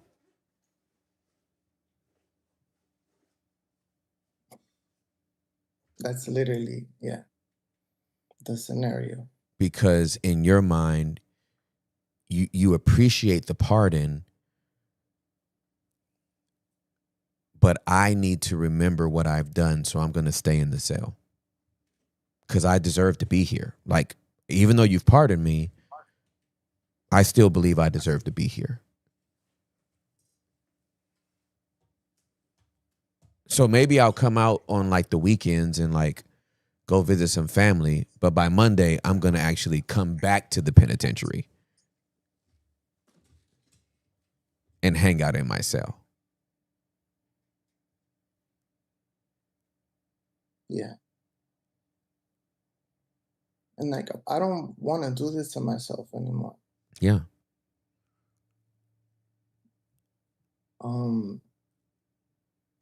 I have to like transfer this into my mind. Yep. So like the narrative has to change. Yeah, for sure. I have a hard time approaching the Bible. Like I'm ADHD, I'm creative, I love music, I can focus in with music. Yep. I love history. Yep. The idea of reading the Bible chronologically kind of overwhelms me. I Mhm. know there's a word in there that probably I need to like seek for. I don't know where to look for it. I think that my own fears and insecurities keep me from approaching. Are you a better listener than you are a reader? Like, could you Yes and listen? no. I get distracted with like I have to like I think a mixture of both. Maybe hearing it and reading it at the same time has helped me. Got you. Yeah, like people have different learning styles, right? And once you find the one that works for you, just I'm a reader, right? Like I like reading is my preferred thing. But if listening and reading, and it's only 15 minutes at a time, like whatever you need for yourself. Like God made us all different, so don't think you're bound to like one way of like reading or experiencing Him. Like find the one that works for you. Okay, so I want to give you one verse, just one, and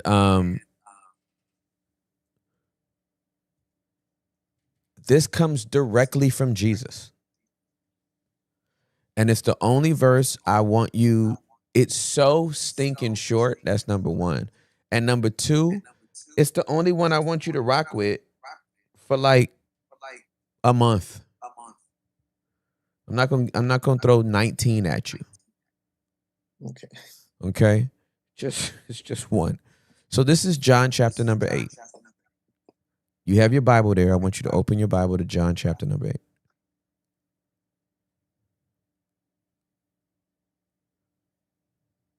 Right there. Okay. Booyah. Verse number 36. I want you to read that to me out loud. Verse what? I'm sorry? 36. Chapter 9, 36. Chapter 8. Chapter 8. Chapter 8, 36. Mm-hmm. Sorry. Small letters. No worries.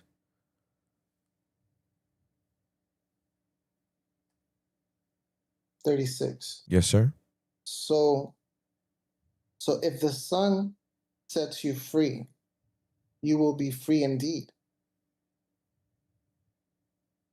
That's it.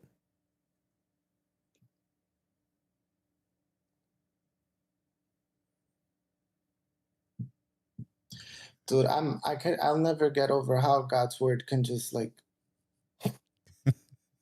Like, I literally felt like a layer of I saw chains fall. bro, I saw your whole body drop. I saw your shoulders drop, bro, as soon as you read it.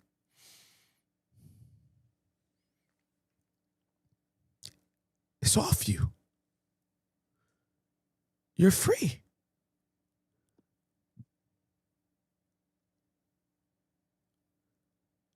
And you're not just free, Alexis, you're free indeed.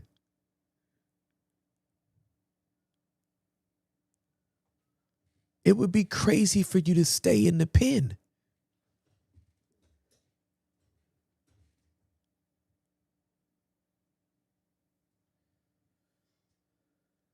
Why would I choose to continue to believe that? That's crazy. Because like, I get it. I see it now, but why? I've read this verse before. Like, I know this, but like, it hits different. Of course. Yeah. When it hits you. Yeah, absolutely. Because this is the only book that's breathing. It's the only book that's alive, bro. Like, truly, it's like the only book that's ever been written that's actually alive. The words are alive, right? But let's think about it. Little Alexis at 6 thought he deserved to be in front of the wall.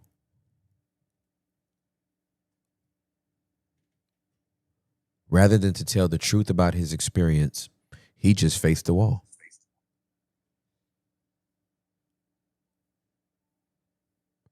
And you've been facing walls all your life. That's why the pen seems so comfortable to you. That's why it seems so natural. Are you if you go in a jail cell, the only thing you're gonna be looking at is walls?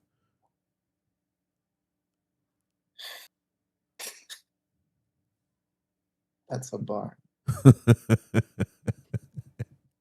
And when you go outside, it's so spacious and it's so open. You're like, this is foreign. I do not deserve to be out here. I don't want to be out here. Too much space. Scary sometimes. Right? Think about all the homies that get out of the pen and they might be out for like 9 months and they do some more dirt and go right back in because they're institutionalized. That's where we get the word, right? They actually like, nah, I can't be out here no more. Like I'm supposed to be in a prison culture. They will do something to go back in. And when God says, hey, my son set you free and you're free indeed, it's like, what? So I can talk about my past and still feel the pain of like, hey, I had a beautiful wife and we had a child together and I messed it up. I sinned and committed adultery and it led to a divorce in my marriage. And as heartbreaking as that is, there is no more shame and there is no more guilt and there's no more condemnation. There's consequences for that. I don't have a intact family unit. I have to see my son on visiting days or whatever the arrangements are. But I'm not that person anymore. I'm not the man that committed those sins. I'm not the man that cheated on my wife. I did that, and I've been fully forgiven. And I'm telling you, God does this for us in such a supernatural way that it is beyond the reasonable comprehension of other people. Because they'll still try to hold you to what you were and who you were back then. And you're like, I'm not even that person no more. I don't know what you're talking about. That's why, Juliet and I were talking last night.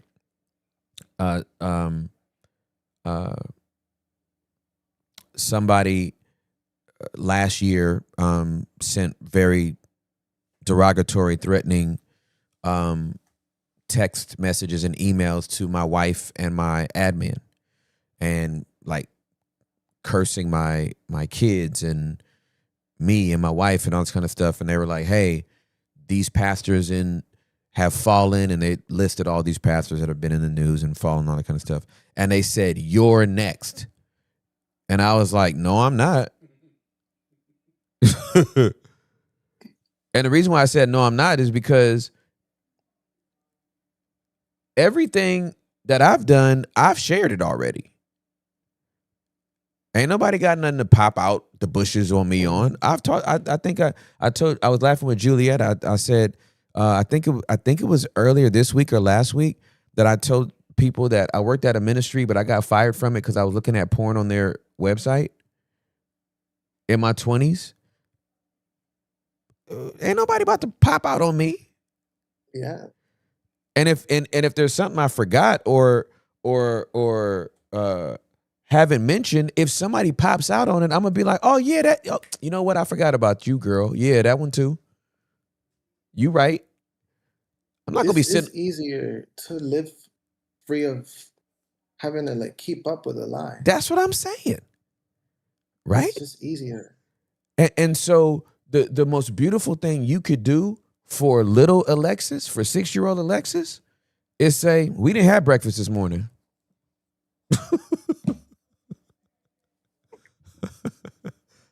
I'm happy you had pancakes, and I'm happy you had tamales from last night from abuela. We didn't eat breakfast this morning. We forgot. Sit down at your desk and have a great day, bro. Like, yo, that's it. Oh, Alexis, aren't you the guy that did praise and worship? And didn't you get a divorce? Yeah, that's me. All that. Mm-hmm. Yeah, all that happened. What do they have after that? You said what? Sorry. What do they have after?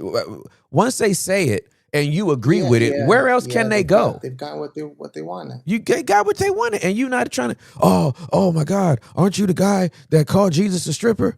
Yes. What else? Yeah. What? Yeah. Exactly. Right? Are you the dude that dropped the F-bomb on one of your pods 3 years ago? Yes. And you know what? Like, it's so refreshing when you grow up in church. When you grow up in church, you see you see leaders, and they're giving their best version of themselves. Always. And we've never really had a visual of what it looks like to not be on your best version as a leader. And that's why I appreciate you guys so much. So much. I come from a pastoral family. Yes, sir. So I'm deep in the ministry. It's hard to find a safe place sometimes. Yeah, absolutely.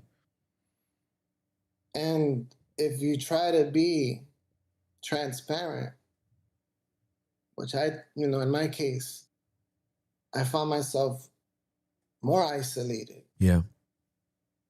And more misunderstood. And I want to touch just on one real quick little thing. I know we have like more callers. Take your time, bro. How this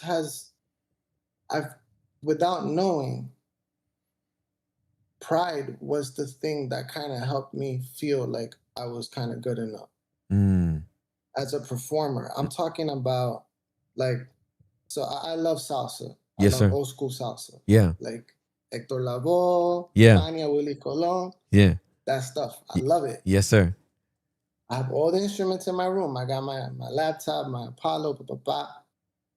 I start recording a song. I start putting a groove together. I like it. It becomes more in my mind about what are people going to think about this? Are they going to like it? And I don't like that because I want to do it just as an artistic expression and let it just be what it is. Right. And I want to dedicate it to the Lord. Yep. I don't want to, but I do it. And I'm doing it. And I'm noticing it's pride. And I have to check. I've been checking my pride this week, and it's crazy. Like, it's just like, I feel it's like it stands up for me because I never stood up for myself in that way. Well, yeah, for sure. I understood between yesterday and today that the antidote to that is humility. Yes, sir. And a lot of times we like you said earlier, you got to do it yourself. You got to do yourself to prove. In my case, like I had to do some things myself to prove to my parents that That's right. I can do this myself. But That's right. I wasn't aware how pride was operating behind that. Got you. Yeah. You know. Yeah. So I just want to encourage others who have dealt with codependency. Pride can be a part of that. Yep. And it's okay for men to be the ones who are codependent. Yep. And it's okay. That's right. That's so good, man. I'm glad you mentioned it. I'm glad you mentioned it. So here's my homework for you if you're not against doing it. This is your verse for the next month. One verse. Every day, multiple times a day, John 8:36. On the days where you feel like, man, I suck, I still feel guilty, my head's still down, you just need to be reminded, Jesus has set me free and I'm free indeed. And that's there have been verses over the 29 and a half years I've been walking with Jesus that I just latch on to that verse, and that becomes my verse against all narratives, both internal and external. And when we have a word to stand on, it breaks yokes, chains, bondages, all the things. That's good you mentioned that, because I hear you guys pull up verses all the time, and I'm like, but you're right. One, for a season. Yes, sir. Or two. Yes, right. That's enough to keep you. It is. And that, yeah, you're right. Yeah. I don't have to think that I have to have all this like catalog of. That's right. Absolutely. Yeah. Yeah. You ain't gotta memorize the whole Bible. Right? Dude, like people. I'm that type. I'm that dude. I was like go super sane and something. I just want to finish. Right. Exactly. No, I get it. There's a let me see if I can find this other verse. Let's see, somewhere. Maybe. Yep. Okay, so this is Psalm 107.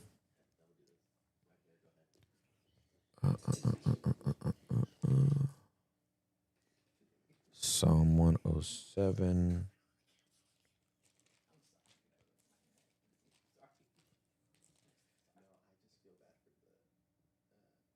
Okay. So Psalm 107, let me know when you got it. I got it. Okay. Verse number 20. Read that out loud for me.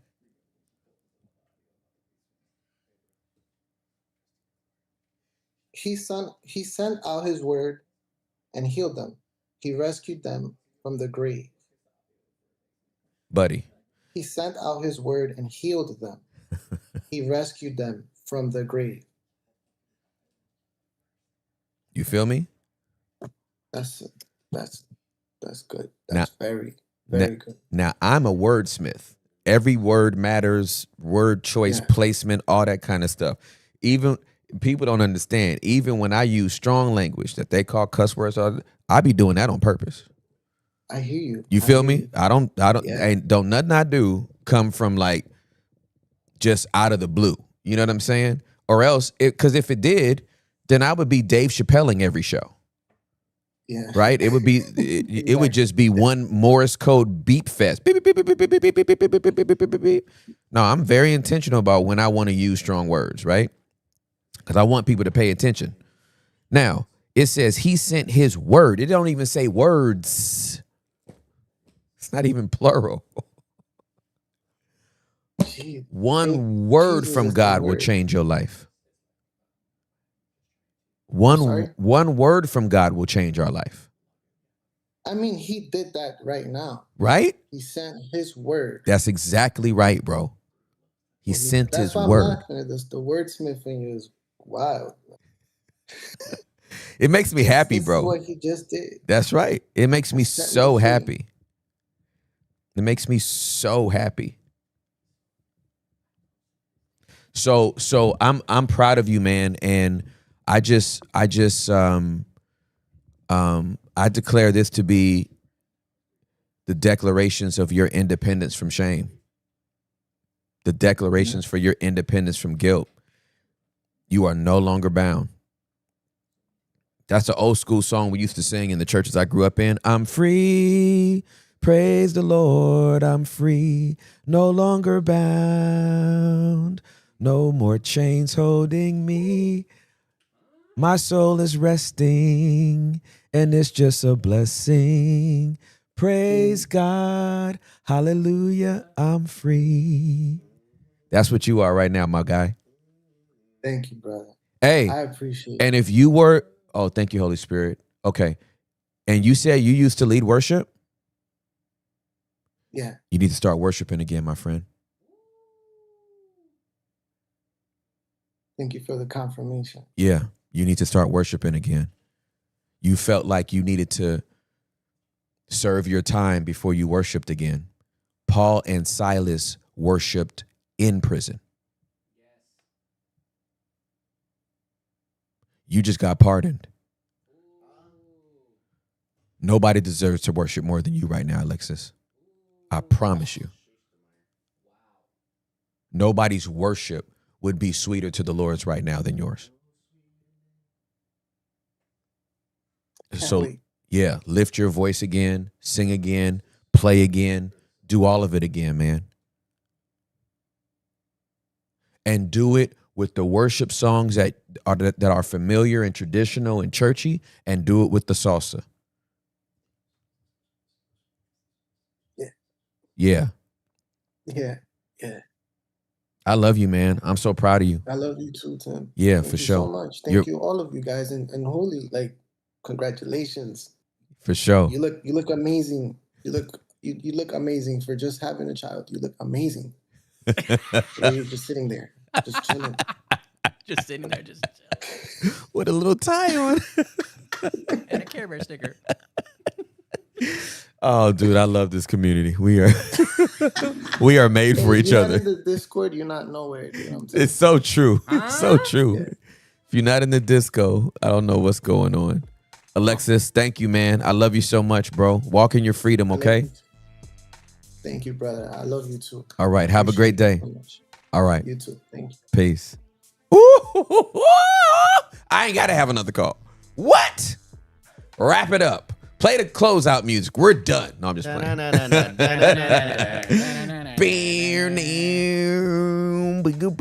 Dude, that car right there?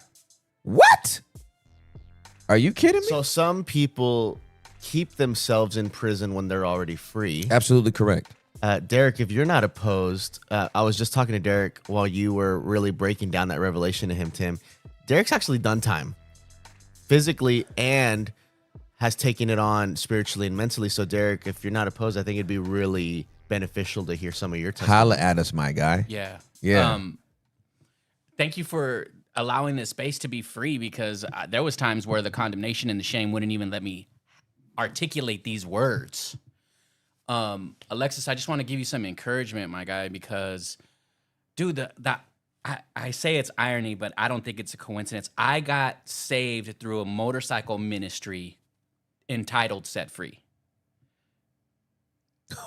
What?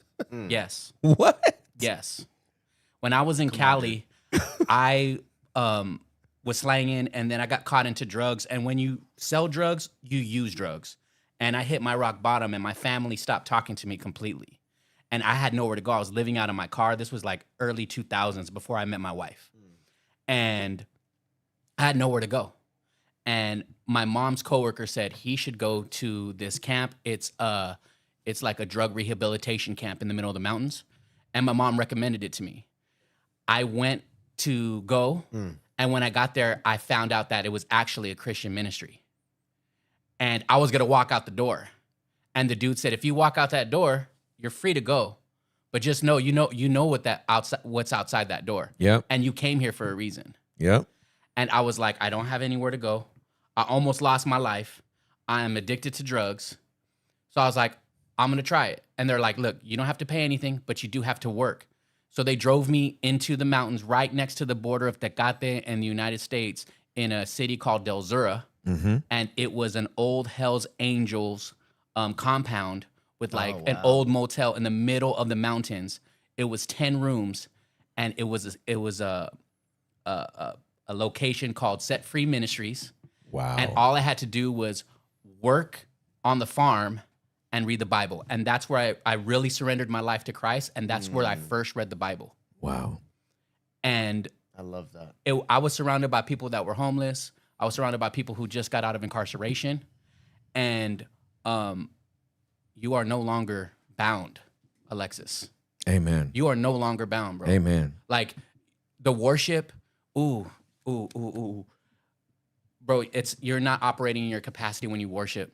Like, invite the Holy Spirit and partner, and only be concerned about what his response would be to you. And his response to your obedience of doing it is more than enough. Amen. Any click, any view, any listens, any streams, that is not even necessary to how you need to open your heart. Wow. Cooking. If it's, hey, Cooklet. honestly, he will leave the 99 for the one. Huh? So if it's one person, just one person, One stream. Anybody, One view. it could be your neighbor that you don't even know is listening. If they're impacted, the blameless shall have inheritance. Wow. Wow. So that's just thank you, Hector, for sharing that. I mean, for allowing me to share. It was, Are you it was kidding a me? confirmed queue up. Yeah, It was yeah. a confirmed queue up. It was intentional. But yeah, Alexis. We man, overcome by the blood of the Lamb and the word of our Shout testimony. out Alexis. For sure. Salsa, bro. Yeah, La Fania Huh? All Stars, Puerto Rico. Bro, it's just like Salsa? it's just like me rapping. You know what I'm saying? Like you got to scratch that itch. Like Scratch there's the itch, man. like there's more music to be sung than just worship songs. You know what I'm saying? Like yeah, do y'all remember BB and CC songs back in the day? Come on, dude. Define. CC Wines? BB and CC Winans, they CeCe were brother Winans? and sister. I thought they were a married couple singing them Dude, songs they were crazy. singing. All my life you have been faithful. That one. Nope. Come on, Hector. That's not Cece. Come on, Yeah, Hector. yeah, it is. What, man? I just want to get Alexis in because he can really start making some money off of these Christians. $5. I'm just saying. $5. $5. Oh, bro, $5 we start selling records for the salsa mixtape. He goes, $5. he goes independent. We undercut a label. It's over. We can make a lot of money doing Pop this. that trunk. Alexis, hit us back, brother. Master Upset the P. salsa. Yeah. And since we're putting you on, we need a 25% cut, little daddy. Wow. Lil Daddy. Hey, bro, you Hector's going viral.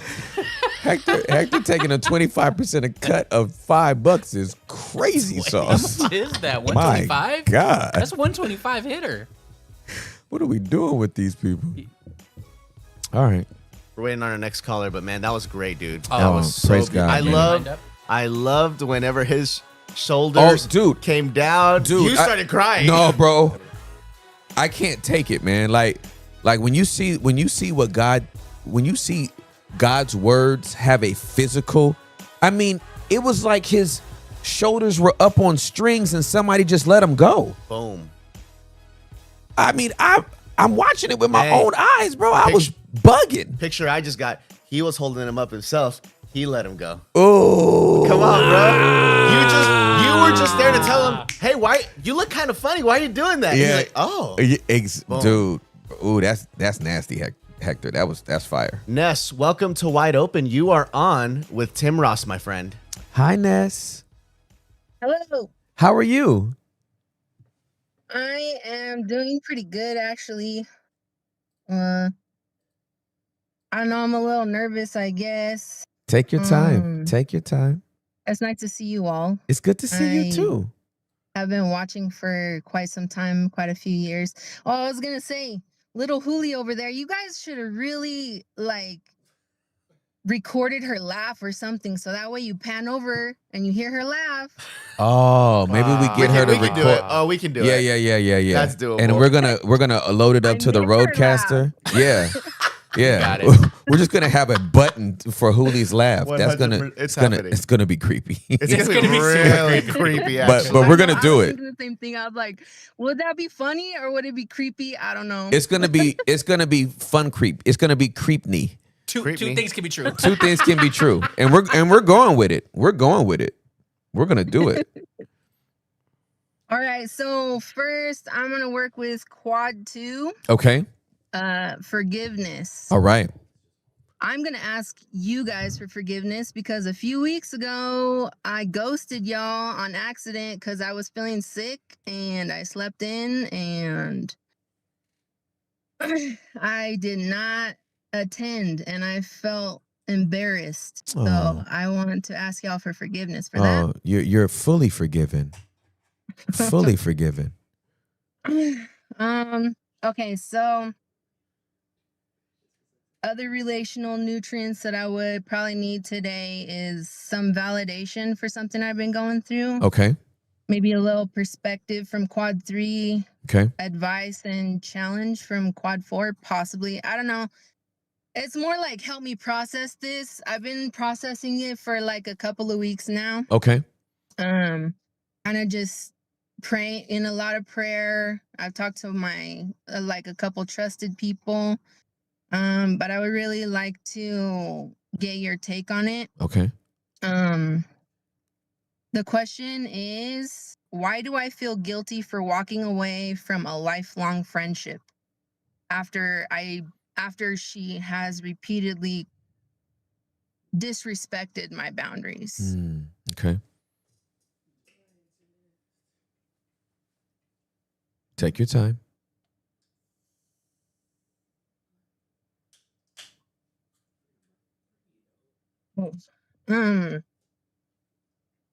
I want to give a little shout out to my husband. Okay. Who has heard me talk about this over and over and over again. And he's been very patient with me. Great. But okay. So I've known this lady for her whole life. She's 2 years younger than me. Okay. As in her parents and my parents were friends in middle school. Okay. And junior high. Got it. So that's how far back it goes. We've kind of been on and off friends. Okay. Since forever. Like there's been a few times where she has betrayed my trust or really like did me dirty. Mm-hmm. And then after that I wouldn't talk to her for years. And I think we've probably been having, I wouldn't call it a solid friendship, but we've been friends for like this time for probably like a good 7 to 8 years or something, like 7 years. I don't know. Okay. Something like that. And I've been having this problem with her that has me like weighing our entire relationship between the good and the bad. Okay. And recognizing or seeking patterns from myself and also from her to kind of reflect on and decide whether or not I should just stop the relationship altogether or just take a break from it. Okay. But recently we've had a few, like 3 different fights within the past like month or so. Mm-hmm. One of them is her like being really focused on this Israel bombing Gaza and the Palestinians and everything that's going on with that, which like I get it, but she has like tried to enroll me to how she feels and she wants me to validate her, and not just that, but like pick a side. So she like actually told me like pick a side, and I'm like, my side is with the king. Like like my king, my lord, that's the one I side with on everything. I'll pray for the situation, but I'm not going to be backed into a corner and pick a side. And I even told her like, Jesus, like how many times did the Pharisees And the Sadducees or try to back Jesus into a corner and make him pick a side. And that's kind of my stance on it, is like, I'm not going to be backed into a corner, and I'm not going to give you the answer that you want. And it's not just a black and white. It's not black and white. Right. You know what I mean? Like anything, it's not really just black and white, pick a side. So I did not give her the answer that she wanted, but she still continued to send me all these videos. We need to use our voices, and like this activist mentality that I don't have. She Right. has that Yeah. about everything. A lot of different issues. It's just the pattern with that is like one thing after the other. It's always something different Gotcha. with her as far as that. But that's not me. That's not my mentality. Like, I choose to focus on God. And she does believe in God, Mm-hmm. but she almost as in place of God says things like, "Oh, Jesus wouldn't stand for this if he was here right now." Kind of like she's deciding for God, for Jesus, what he would do Right. or say in the situation. And I'm like, I'm not gonna play that game, but I let her. Right. You know what I mean? I let her talk, and I let her send me all this stuff, and I respond with little things here and there. But that's been the majority of our conversations. Okay. And then she's been like wanting to spend time with me, but every time that she has time, so she always tells me like, "What are you doing right now?" Mm-hmm. I'm like, that's not how my life works. Like, I literally have to make a time, set a date and a time, and put it on my calendar so I protect that time for you. Yeah. You know? And she's like, I shouldn't have to make an appointment with my best friend and all this stuff. So she like makes me feel wrong for setting that boundary with her. Yeah. And that's been another pattern. And then so like maybe that's the second fight that we had. And it took like, there was like a whole hour and a half where I was trying to explain to her. And I feel like that's my bad too, for over explaining and trying to get it into her head, Mm-hmm. the boundary part, Mm-hmm. while she's like attacking me back consistently. Mm-hmm. But then she concedes and she's like, all right, well, give me two days that are good for you, and then we'll decide from there. I said, okay, well, there's a compromise, even though she's like still has this attitude with me about it. Mm-hmm. So we pick a time, or not a time, but a day. So I told her these 2 days will work for me. And then she's like, okay, I'll get back to you. Later on the week, she got back to me Wednesday. She's like, does Wednesday still work for you? I'm like, yes, it does. And I was like, all right, can we do it at this time? And then she never responds. And that's also been a pattern. Like anytime that I tell her something or I try to make plans with her, and seriously, this is the whole pattern that it's been like this for years, that I try to make plans with her, or she'll try to make plans with me, and then she'll never respond, or Mm-hmm. she won't come, or like the whole inconsistency piece has been on her end, where I've tried to make plans with her and she just doesn't respond. Or when I try to set boundaries with her or give her constructive criticism after she asks me for wisdom, or she'll come to me for wisdom, and then she just won't respond to, like, she'll ignore the constructive criticism that I give her, or Mm-hmm. she'll ignore me when I try to make plans with her. And I don't know if she's just not looking at my texts, or she's not getting my text messages, or whatever. But and maybe this seems like something small, but it's a pattern. That's Yep. what I'm saying. Like, I've noticed a pattern Right. of this inconsistency happening. Mm-hmm. And there's always chaos going on inside her life, which I have been solidly a light to her, Mm-hmm. and always there, Mm-hmm. like always there for her to talk to. Mm-hmm. Anytime that she calls me, I answer. I always call her back. I've been there for her in any kind of way, like support her with some issues she's having with her daughter, support her with her son, whenever she's busy, like I'm there for her son. Like, I've been there for her consistently. Mm-hmm.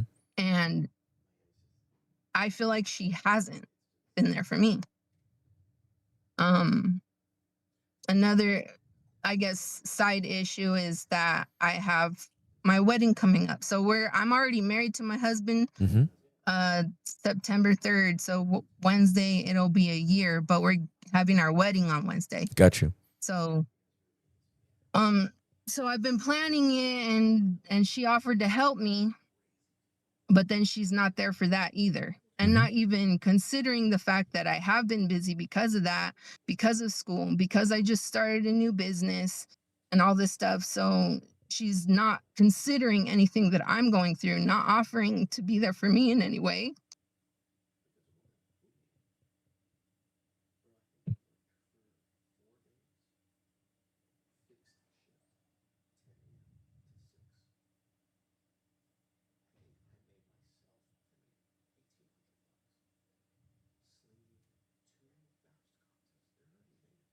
Thank you for this space, guys. You're welcome for this space.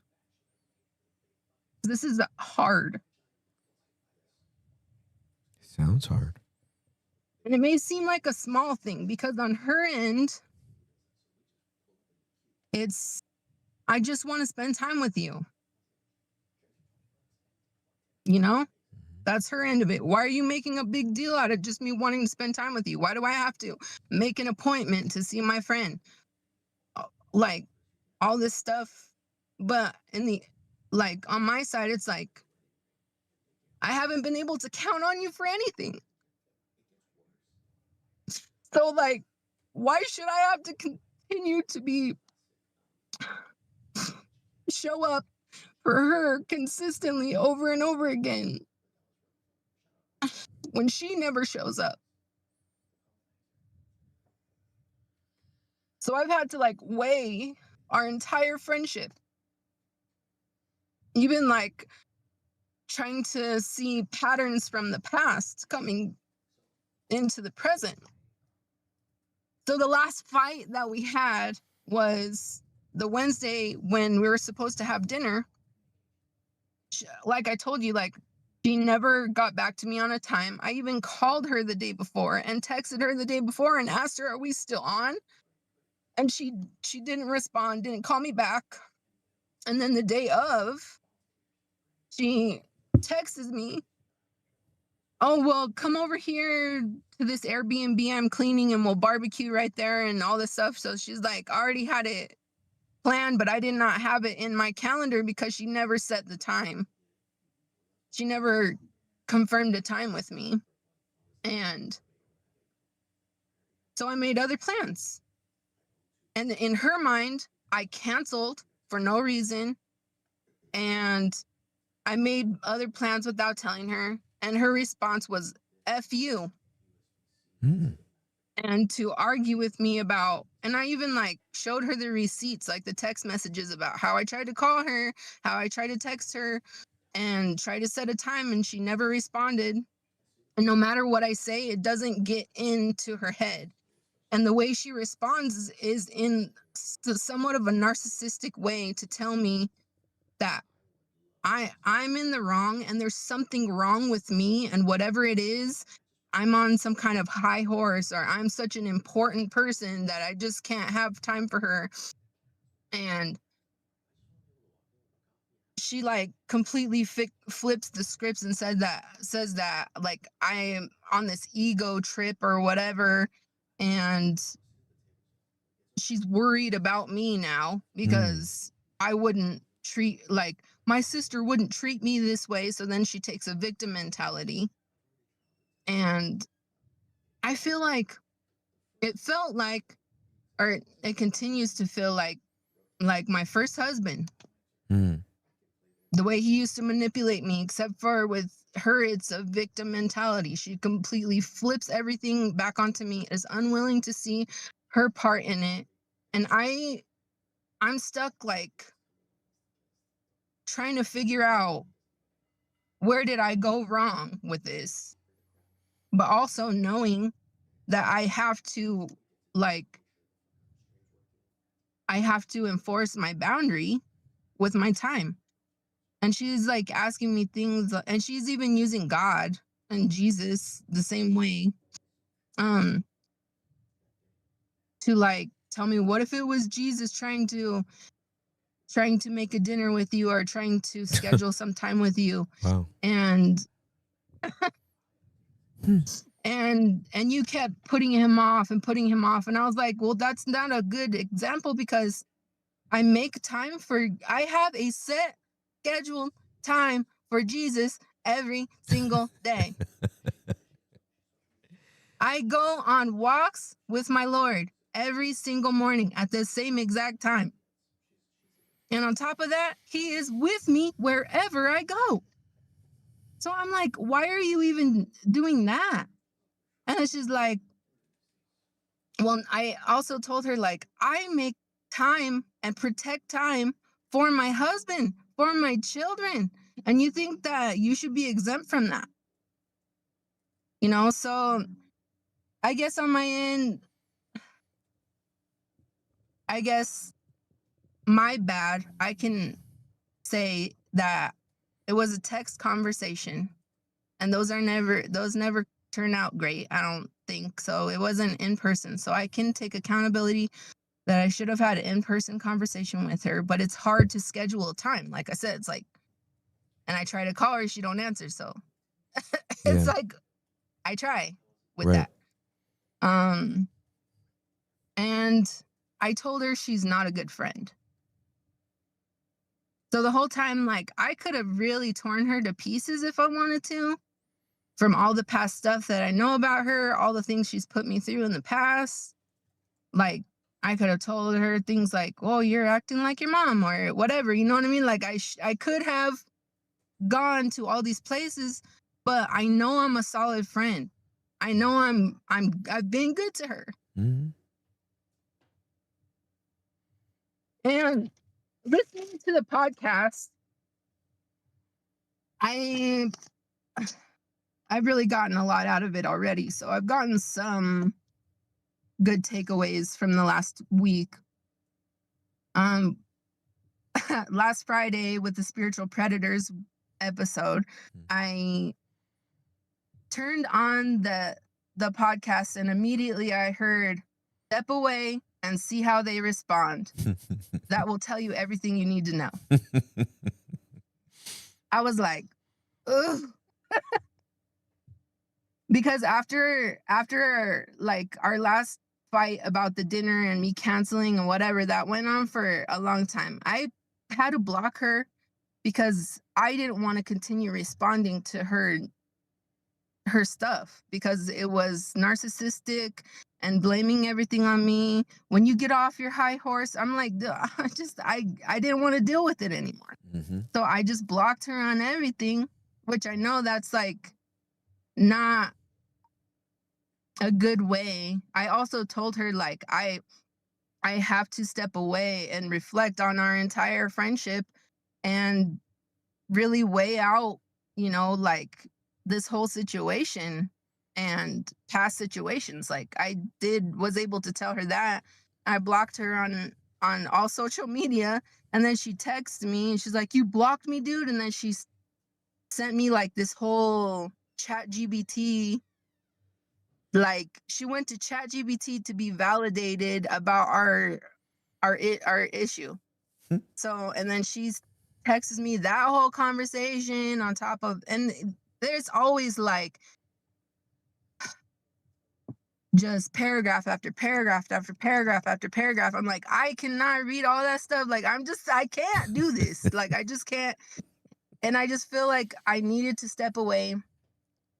After I blocked her on everything, I immediately felt 100-pound weight lifted off of me. Mm. Because our entire friendship lately has just been me being there for her in her time of need. Yep. And nothing for me. But then I feel bad for feeling that way. I feel guilty for feeling that, because I'm supposed to be the light. I'm supposed to have unconditional love. And I'm supposed to be there for her when she's struggling. And recently, within the past, like, I think it was 6 months, I invited her to this women's like Bible study group, Mm-hmm. and she has been getting like support from there too. So now, because I've chosen to back away from our friendship, I have to back away from that. But I'm okay with that because she does need other women there for her, and that was the whole reason why I invited her in the first place. But so do I. So that's hard. Um, I feel guilty for, and that's something that yesterday I got from, I don't know who it was, but she was having issues with her fiance's like family, Yeah. Mm-hmm. right? And I realized that I have trauma eh, with my ex-husband, well, and possibly my dad, for I feeling guilty for standing up for myself, and putting my foot down, Mm-hmm. like standing my ground, feeling guilty for that. Mm-hmm. Um, I feel guilty for abandoning our friendship when she's struggling, but she's always struggling. She's always going through chaos. And she's a confirmed like BPD, so borderline personality Mm-hmm. disorder. Mm-hmm. Which is like, I've never judged her. I've always just been solid Mm-hmm. through all of her stuff, you know? Mm-hmm. And then yesterday I realized that I'm trying to find what I did wrong and how this is my fault. I'm trying to make it my fault somehow. So that was kind of weighty. I apologize, but there's a lot more. There's a lot more. It's a lifetime long friendship. There's a lot of Absolutely. crap that she's put me through, and I've forgiven and been there. She dated my brother for a while, and she screwed him over in a way. Mm-hmm. And well, no, in a lot of ways, she screwed him over, and I've seen her through that. Yep. Even when she was like acting very inappropriately after the fact, I was with her through that, and not judgmental and trying to just speak life into her. And I don't know if I'm codependent upon her in some way. Like, Yeah. You've given me a lot, and I have a lot of thoughts. sorry. No. I didn't mean that in a you didn't talk too much. I'm just saying you've given me a lot to weigh and to consider. And I have a lot of thoughts. First thing I want to say is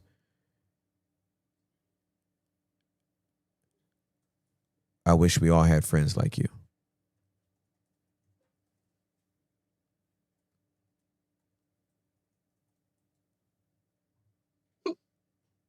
Nobody sits here and calls into a show to weep about the fracture in their friendship if they're not a true friend.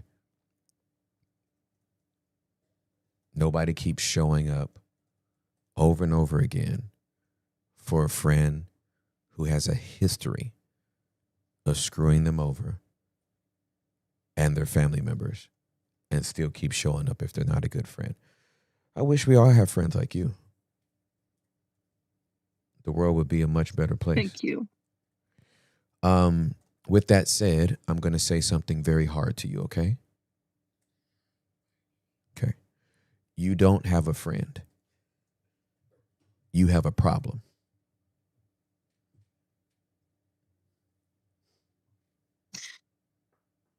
There's been so many people in my life who have asked me, why are you still friends with her? Why do you still put up with this? Including like very trusted people that I really care about what they say, you know. Yeah, when have you told me that. Yeah, you I think the question is unfair. I think the curiosity is fair. I won't say the question is unfair. I just think it lacks some empathy. We love who we love. You basically have this is like having a cousin. It's like having Call her sister. yeah, like a sister, right? Like 2 years apart, families are super close. Y'all get to grow up together, and whatever her childhood was like and her family structure was like and dynamic was like, as she continued to grow, these fractures never got addressed, never got healed. And you still see the little girl that you fell in love with, that y'all used to play sticks with or hula hoop or jumping jacks or whatever y'all did. You know what I mean? It's like, and then you go a lifetime with somebody and you wake up one day and they're a freaking monster. And you're like, where is little Susie? I'm in love with little Susie with the pigtails. That's been my sister from another mister for 40 years of my life. I miss her. Where's she? And you're trying to get back to her, but you got to go through who she is now, and you don't get access to the little girl no more. And then she makes it a freaking obstacle course. All of my friends know that they have to get on my calendar. My mentees know they have to get on my calendar. I know that it's not too much to ask, and like that's the thing I've been telling her too, is like this is an adult behavior. Exactly right. Like I'm just being an adult. That's right. Exactly. And she's trapped in some time warp of adolescence that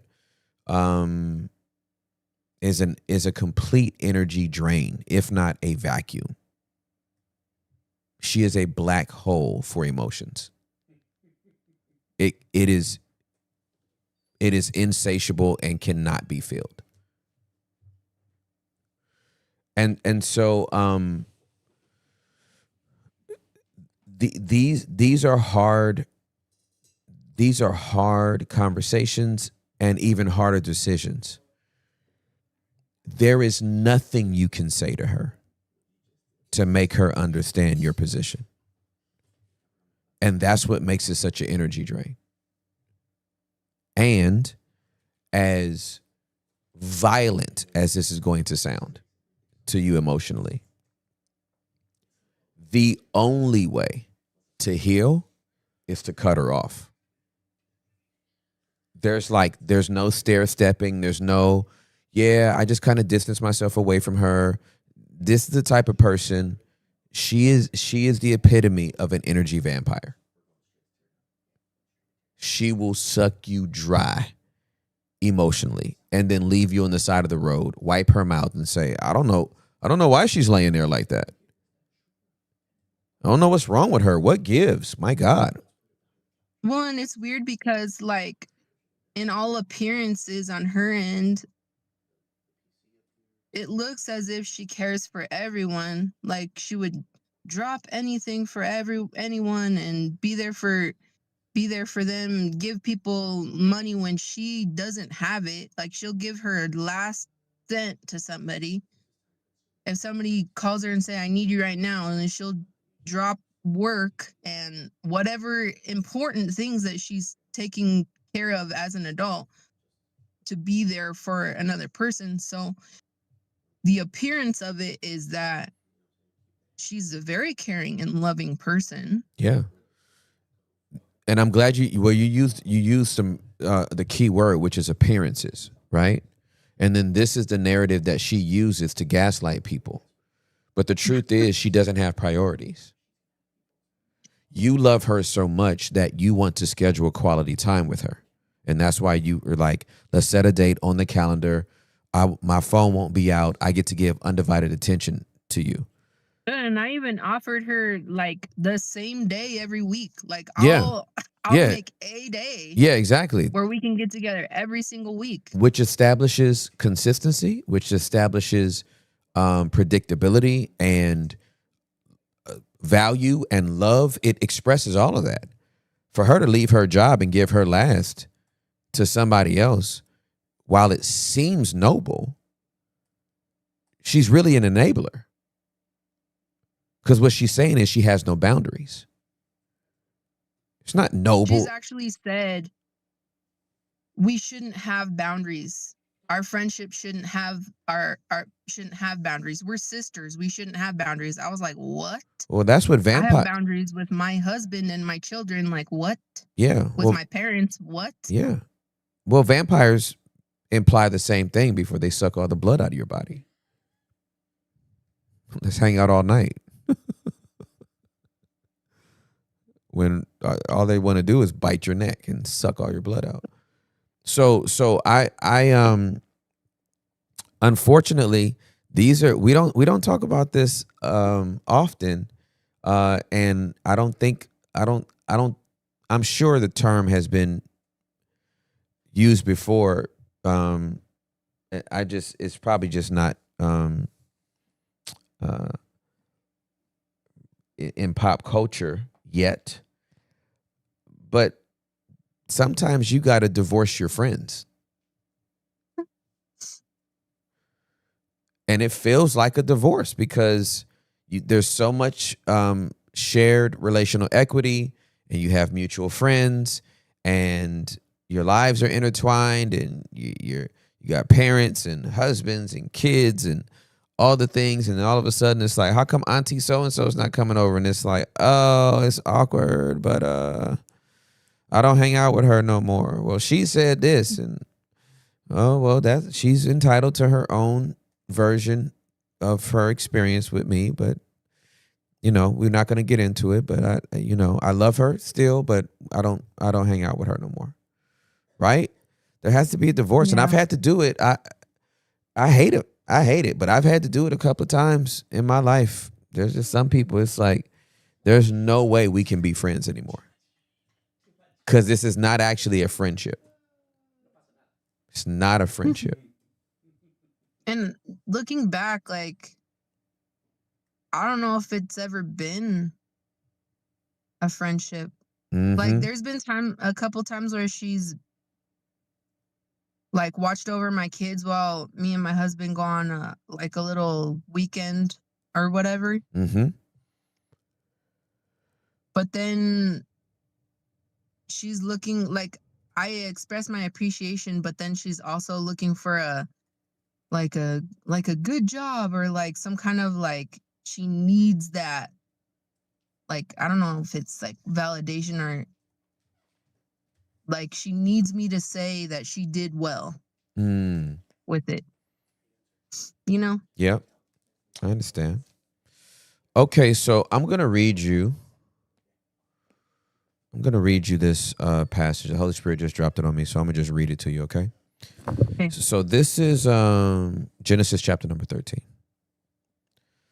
Let me set it up for you. So Genesis 13, God has already spoken to Abram, told him to leave his father's house and his country and family members, all that kind of stuff.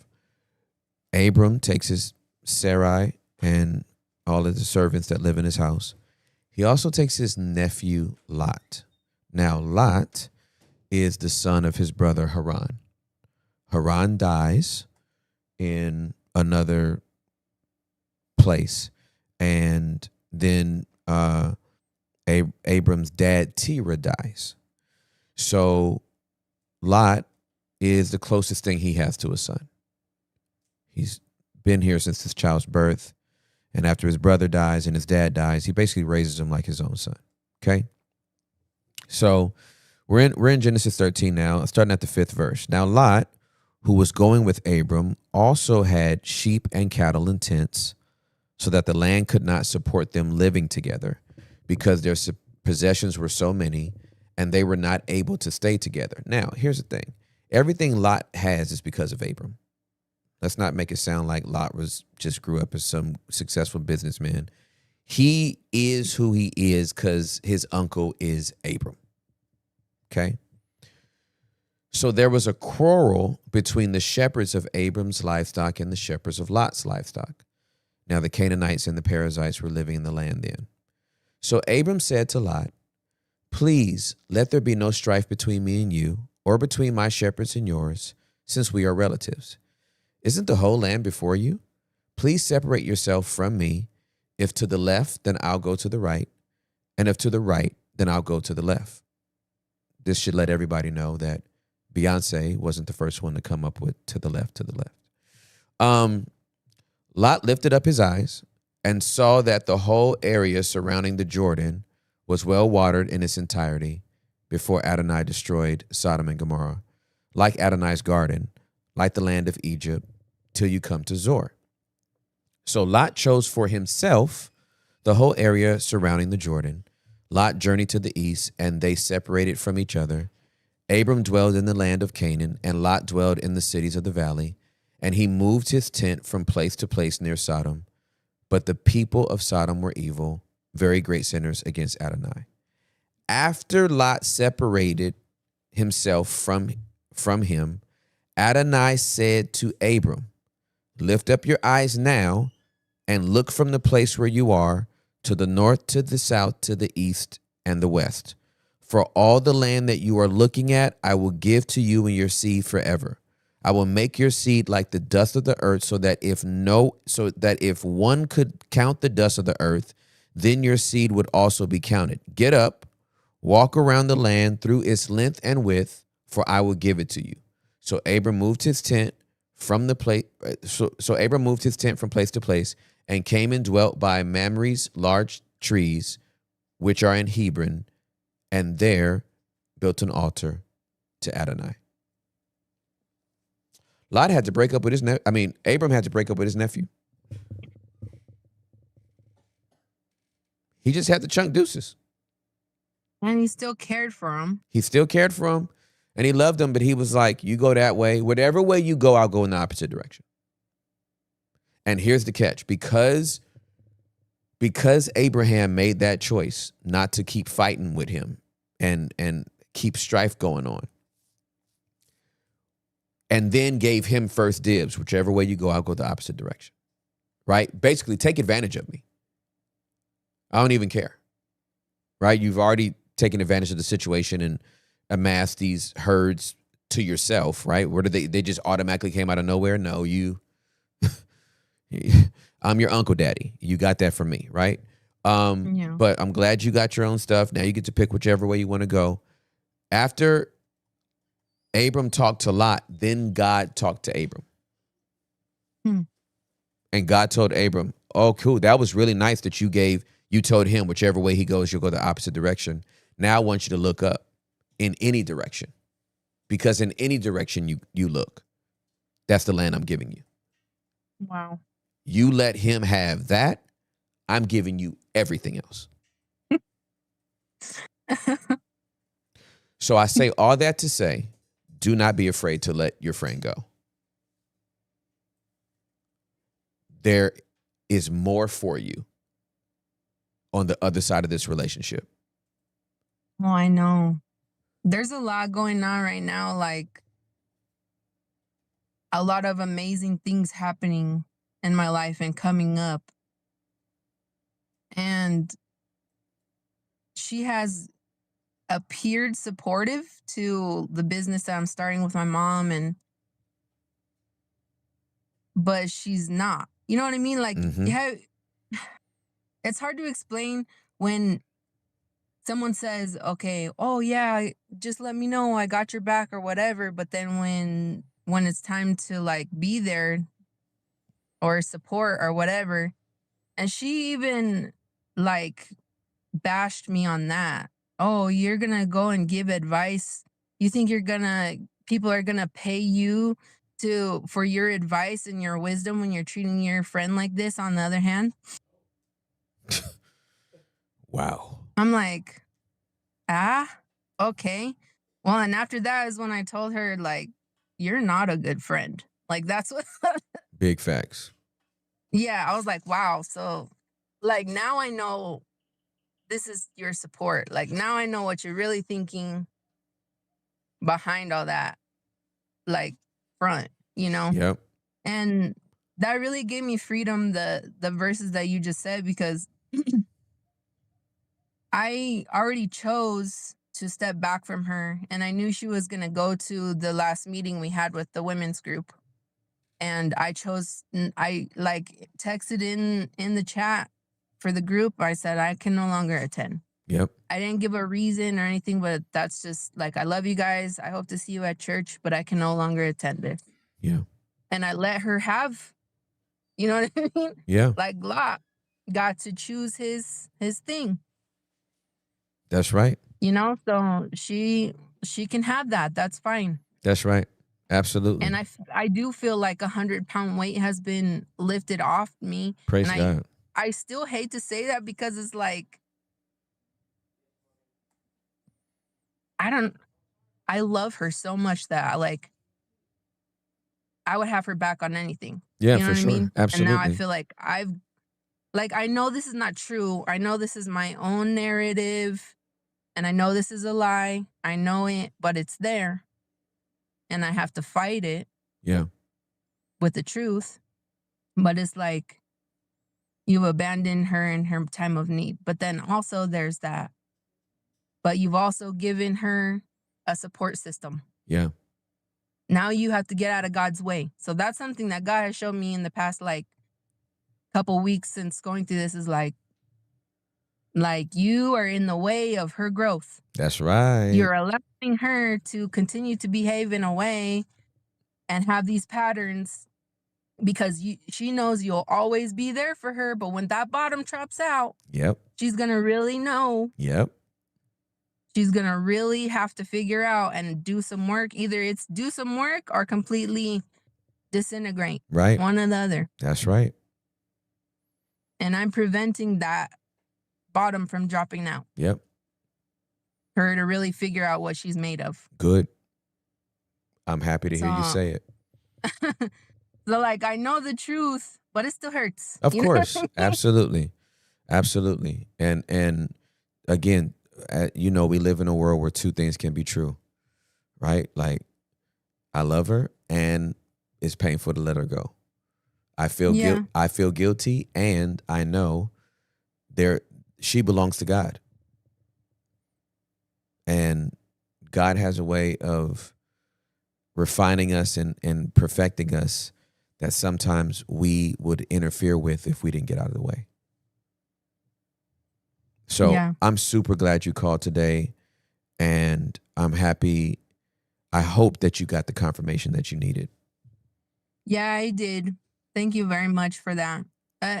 One more like small question, I guess, is like,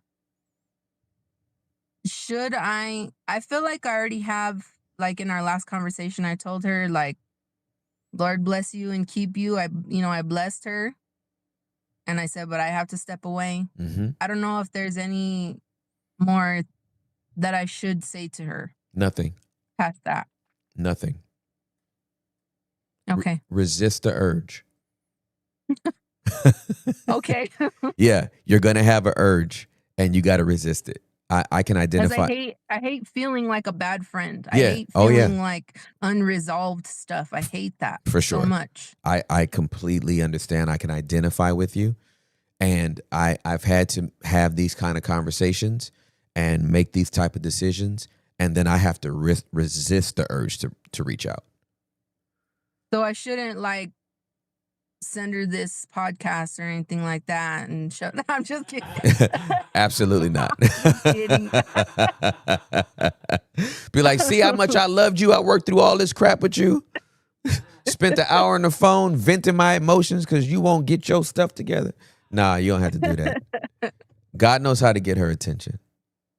Yeah, that's what I've been praying for too every day. In my morning walks on my scheduled time with my Lord. Yeah. I pray for that. Absolutely. Imagine Jesus not being offended that you scheduled time with him, but your friend's offended that she can't schedule time with you.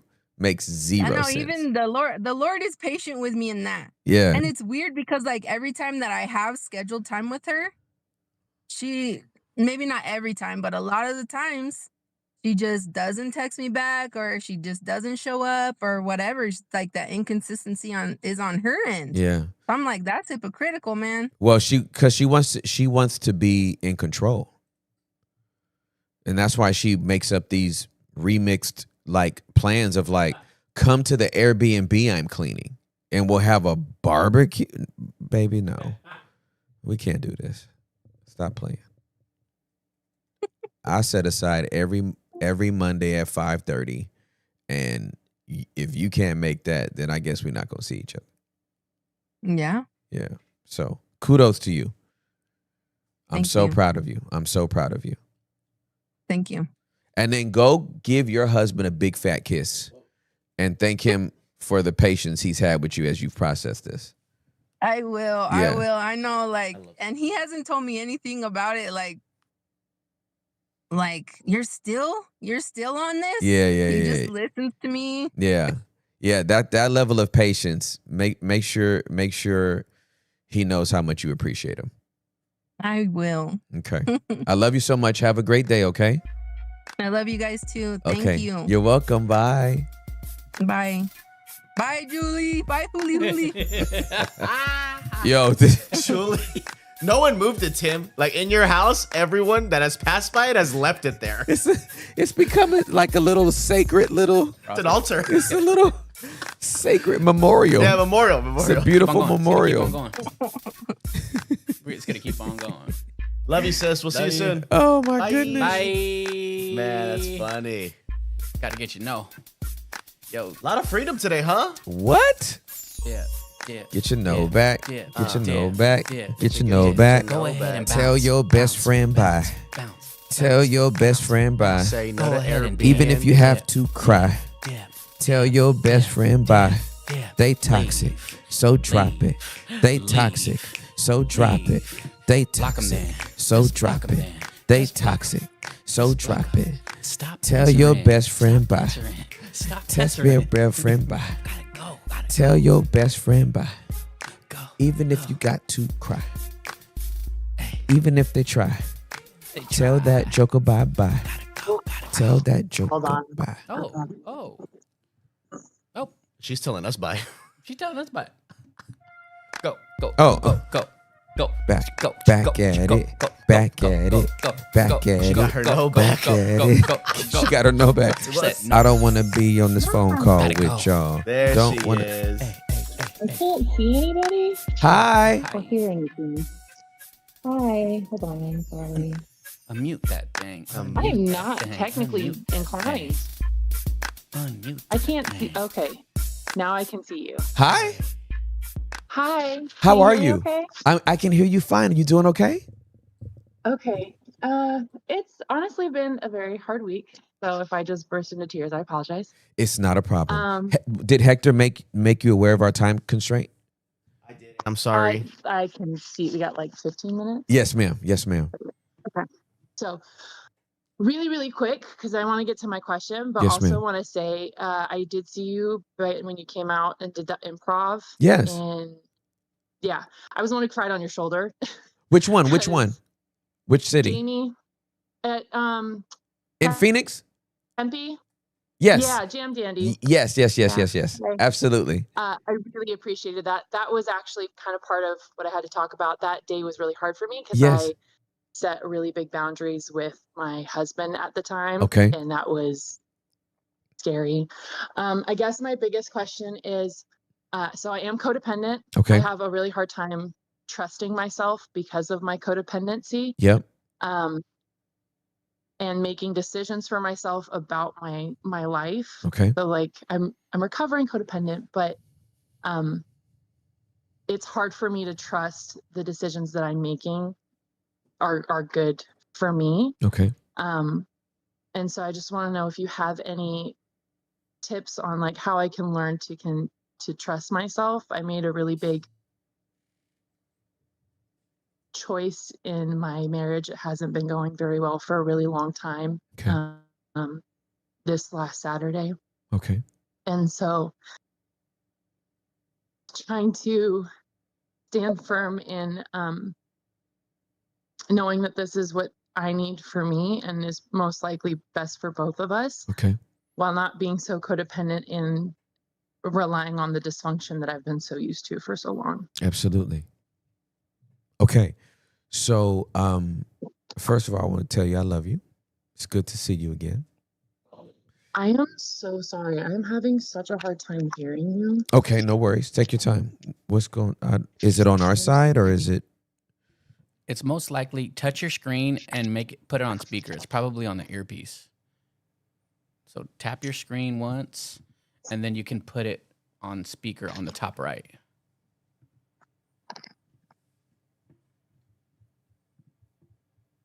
Yo, yo, yo, yo. Can you hear us now?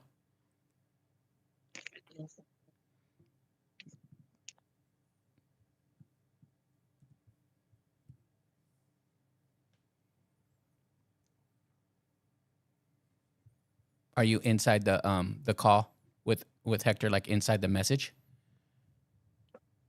You want to try saying something again? I'm sorry. Yeah. Are you inside the message that Hector called you from? Oh, it's not. Oh, I hate this. That's fine. She's telling us fine. Go. Go. Oh, she's got the YouTube. She has YouTube on. Yeah. She muted that so she could try to figure out. You should definitely X off of YouTube and then just press the speaker button on Discord. You'll be able to hear us way better. She's telling us fine. She's telling us fine. Go. Know how to fix it. Can you hear me? I can't hear you. Okay. But if you want to just say what you want to say, I'll watch the pod later. We'll reschedule her. Hey, that doesn't sound like somebody that's codependent. That sounds like somebody who's self-differentiated and knows what she wants and just made a solution. So bravo. Okay, so we'll get this to you later. You'll be fine. I'm miming to you now how much I love you. Okay, so with this, first of all, I love you, and I just want to validate that you have made the right decision based on what we talked about when we saw each other earlier in the year, and the painful decision that you had to make now. You've made the right decision. You've advocated for yourself. This space that you have right now is the grace that God is giving you now to know that you can advocate for yourself, you can make boundaries for yourself, and you're not going to die in the process. You don't have to live in dysfunction to keep a relationship. That's not worth it. In this separation, your relationship with God is going to get stronger, and you're going to be closer to him as a result. And because God truly wants us to mature to the place that we can trust in him, and with him as our source, allow that love and that grace to flow in all our relationships, this separation is going to benefit you greatly. And when you get back, if you get back to the relationship with your husband, because he has some work to do as well, and it's always contingent on two people doing their work, he's going to have a new wife, and hopefully you have a new husband. If he doesn't change his ways, you're going to be a new woman, and he would have opted out of being the husband that he vowed to be because he just doesn't want to do the work. And that's another discussion for another day. But for today, I am so happy that you made the decision to advocate for yourself and to use your voice and to not stay in a relationship that was harming you emotionally and causing you pain and keeping you in a cycle of dysfunctional codependency that did not serve you or him. So those are my thoughts, and I'm happy that you have made the decision to kind of navigate and move on. And that's what I have to say to that. And you didn't hear any of that, and the fact that you just stayed right there for me to say it to you is like hilarious. But you can go back and watch it, and I hope it helped. And if it didn't, we'll call on another day and get the mic straight, and we'll be all good. But I love you. Mwah. Yeah. I have a submission to you. Submit. Let's keep the stream going for the next 72 hours. We fly to her So we do like a little IRL live stream. You know what I'm saying? Yep. I know you got Malaysia next week. Yep. Might not happen. Okay. What we're going to do, we're going to fly to her. I'm pretty sure she lives somewhere in the Midwest. Yep. I saw the background. She didn't tell me where she lives, but I saw the brick wall. Yep. And I know they have a lot of the older buildings. Starbucks. And the brick looked a little sideways. You know what I'm saying? So She's not in the Midwest. okay, roger that. So we fly to her, and then we live stream it with her as a guest. Your thoughts? And she pays to be on. $5. And pays for the flights. First class. No, we're not going to do that. Are you sure? Yeah. I thought about it. All right. But you submitted it. Thank you. Hey, but you did bring up a good point. So let's make sure people know our schedule for next week and the next couple of weeks. Because, child, Here it goes. Here we go. I got some bad news for y'all. We're moving to Malaysia. DMs are about to blow up, Tim. Honestly, we would have a lot of fun if we lived in Asia for a little bit. So and Hector, I want you to weigh on this because Derek and I talked about this before you got here because you were in traffic. In public? Huh? Weigh in on this in public? In front of everyone? Before the town square? In front of everybody. In front of everybody. All right. Yeah. No, we don't care. All right. So everybody, okay, today's Friday the 29th, okay? Next week, Labor Day, we don't have a show on Labor Day. No stream. September 1st, we will not have a stream. Don't ask about us. Don't ask for us. It's Labor Day. And we're not going to work. I don't know why it's called Labor Day, but we don't labor. No labor. But it's it's really un-Labor Day, right? Like no Labor Day. Yeah. So no Labor Day, we're not gonna be here. And then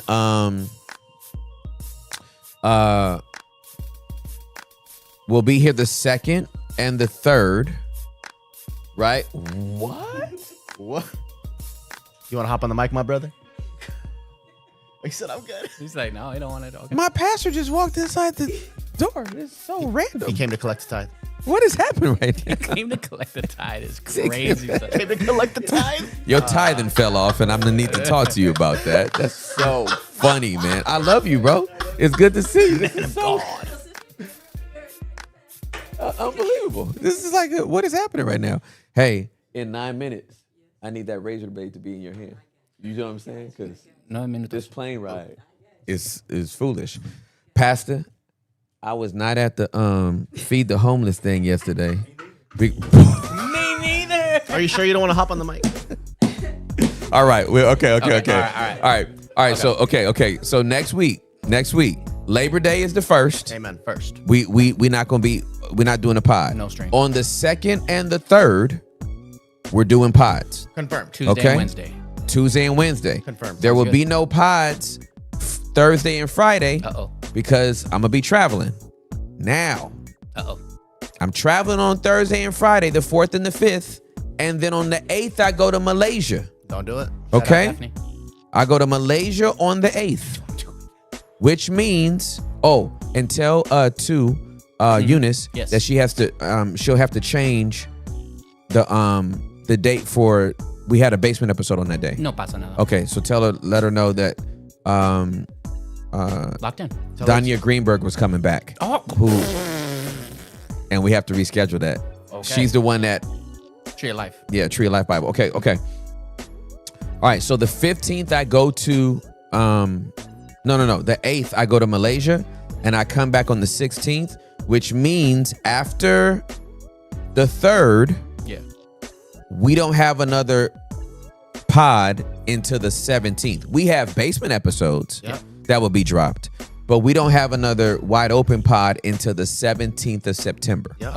Now, I know y'all feel robbed, right? Lock the doors. They're saying in the chat. Lock the doors. But here's what I was thinking we could do. 40 grand. While I'm doing all that traveling, I'm thinking I could go live on YouTube on some of those days for like maybe an hour or something when I got my downtime in Malaysia and whatnot, and we can like do Q&As and blah blah blah. I can't hang out for 3 hours, and the time difference is going to be wonky. That's okay, right? It'll be 1 a.m. No big deal. No, 1 a.m. CT. We'll just make it happen. You know what I'm saying? Now so produce it. Yeah, and so now here's the other thing. I had a colonoscopy scheduled for the 17th, but I come back from Malaysia on the 16th. And there's no way the colon's going to be cleared out by the 17th. So I had to call them back and see if they can. Y'all know all my business. So Yeah, I'm 50 now, so they got to go in there and make sure everything's right. Now, for the colon, what is the procedure like? Walk us through it. Maybe more of like a metaverse physical embodiment visual. If you're not opposed, I've submitted to you. Yep. What happens? What happens is they put me under some anesthesia, drugs, and then I wake up. And so that'll be the first drug you ever do in your life. Yeah, actually. Right? Yeah. Have you ever gone down under? I've never been under. Really? Are you in my excited? life. I thought you liked Australia. Yeah. That was back. okay. Call back. Dad jokes in the building. Hey, that was good. That was good. Dad I jokes. liked it. It was witty. I have no problem with it. I salute that one. That one was good. Okay. That one was good. Praise Yeah, I'm like, I'll be under. Yeah. So now I'll tell you, this is psychological, but this is still a relief. I look down at the name of the doctor, and it's a female that's doing the colonoscopy. Nice. Now, because I got sexually abused when I was 8, I know that seems minor because a male doctor could do the procedure and all that kind of stuff. I just felt so relieved in my body that it's not a male doctor. Yeah. It's a female that's going to do the procedure. Even though I'm going to be knocked out and it's a procedure, right? They checking my colon. You're safe, dude. Right? I'm safe. I've had 2. You're safe. Yeah. And I'm super happy it's a woman. Praise him. It makes me feel good. I'll probably hug her. So no. So sorry, Hector. I couldn't even answer your question. That's okay. My bad. No, understood. You know what I mean? What was the thing you were gonna get away in from? You talked to Derek beforehand? Yeah. It was just about me going live on YouTube. I've never been live on YouTube before. Don't do it. The Lord's not on it. Got to be careful out there in these streets. But we got the pastor here. Pastor, would you like to come up and hop on the mic real quick? Get a blessing into this. He's as introverted as I am. He's like, nah, I'm not getting on. He's like, what are you talking about? I'm chilling. So what do you think? Maybe wait 3 days, maybe get a prophetic word, see if we get a little bit of Adonai's blessing on this thing, or are we going to wait it out? We can wait it out, Hector. I just wanted to make sure, I would need the password and the username to that particular YouTube channel so I could Oh, this is your show. You can do whatever you want. Yeah. Yeah, so I need to know how to go live. I revoke my way, and you can do exactly whatever you want. Easy, bro. Is your desire, sir. Locked in. The other thing is, don't do it. I'm thinking about. Don't do it before you even say It's the preemptive. Don't do it. Hector would have been that one angel in heaven when God the Father is like, "Hey, there's gonna need to be a propitiation of sins." Hector, the angel, don't do it. Don't go down there. You're not gonna like it. They're gonna hurt you. You're gonna feel it. Standing at the gates of hell. You don't want to do it, man. This thing sucks. You don't want to do this. Let these people. If they touch that fruit, that's on them. That has nothing to do with you. Stay up here and be holy. All right. So I'm thinking about. Okay, I could go live on YouTube on some time, and then I could go live on Instagram.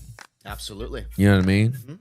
Little quick, as you would say, Q&A hitter. Yes. And then be done. I assume you're not taking your laptop?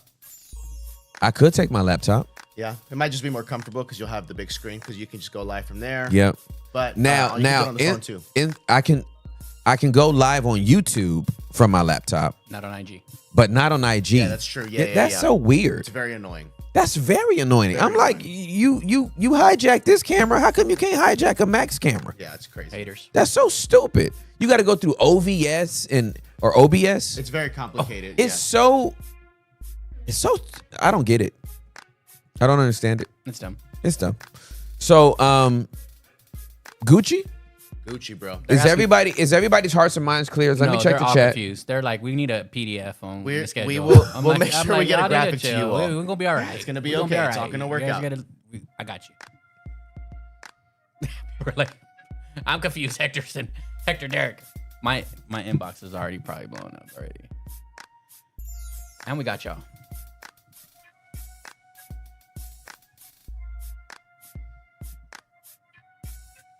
Okay, good. All right, then I guess we're gonna be all right then. Yeah, we're gonna be fine. No pasa nada. Clear as mud. Clear as mud. Hey, we clear on everything I just said? Clear as mud. I got it. Okay, how about this? How about every day y'all just come here and if you don't see us here, then you'll know why. I think you starting right now? Well, I'm off in like 40 seconds. Yeah. It's exactly. It's 11:59. What? That's too early. I just got a little nervous. I saw her. She had the knife. I just got scared. I just want to make sure that I'm honoring the wife. She came in with the blade and the whole thing. I got nervous. I immediately clicked the outro song. Okay, now you can hit it. Now hit it. Child. Okay. This is the music. All right. Ladies and gentlemen, I hope y'all have a great weekend. So grateful that all of y'all were here. I am Timothy Charles Ross. That is Hector Alejandro Guerrero. This is Derek, Israel, Santiago, Juliana, Buendia, Karlovich, Baby Jacob, Everett, Karlovich. Baby J-Lo. So basically, right? They're going to have to go into my colon. Oh. And I can't eat for like 3 days. What a nightmare. I got to drink like vegetable broth. Crazy. And like maybe some Gatorade. And then you can have some Jell-O, but it's got to be like different colors of Jell-O. And you can't have fiber in anything that would stick to the walls of your colon, because then they can't get good pictures in there. And then they could go up in there, see that it's blocked, and then pop out and just be like, yeah, we had to cancel it. You got to come back and do it again. So there's like a whole lot of stuff. You said go in. They got to go in. But from where? From the butt, bro. They haven't figured it out. They can't like just do it anywhere else. We got a lot of holes. Ear hole, eye hole, nose hole, mouth hole. Okay, that's a lot to you? Butthole? It's the quickest way to see the colon. You want it to go through your mouth and all the way down? You need to go to the doctor. I'm just saying it's nervous. Go see the doctor. Go see the doctor. It makes me nervous. It makes me nervous. Peace.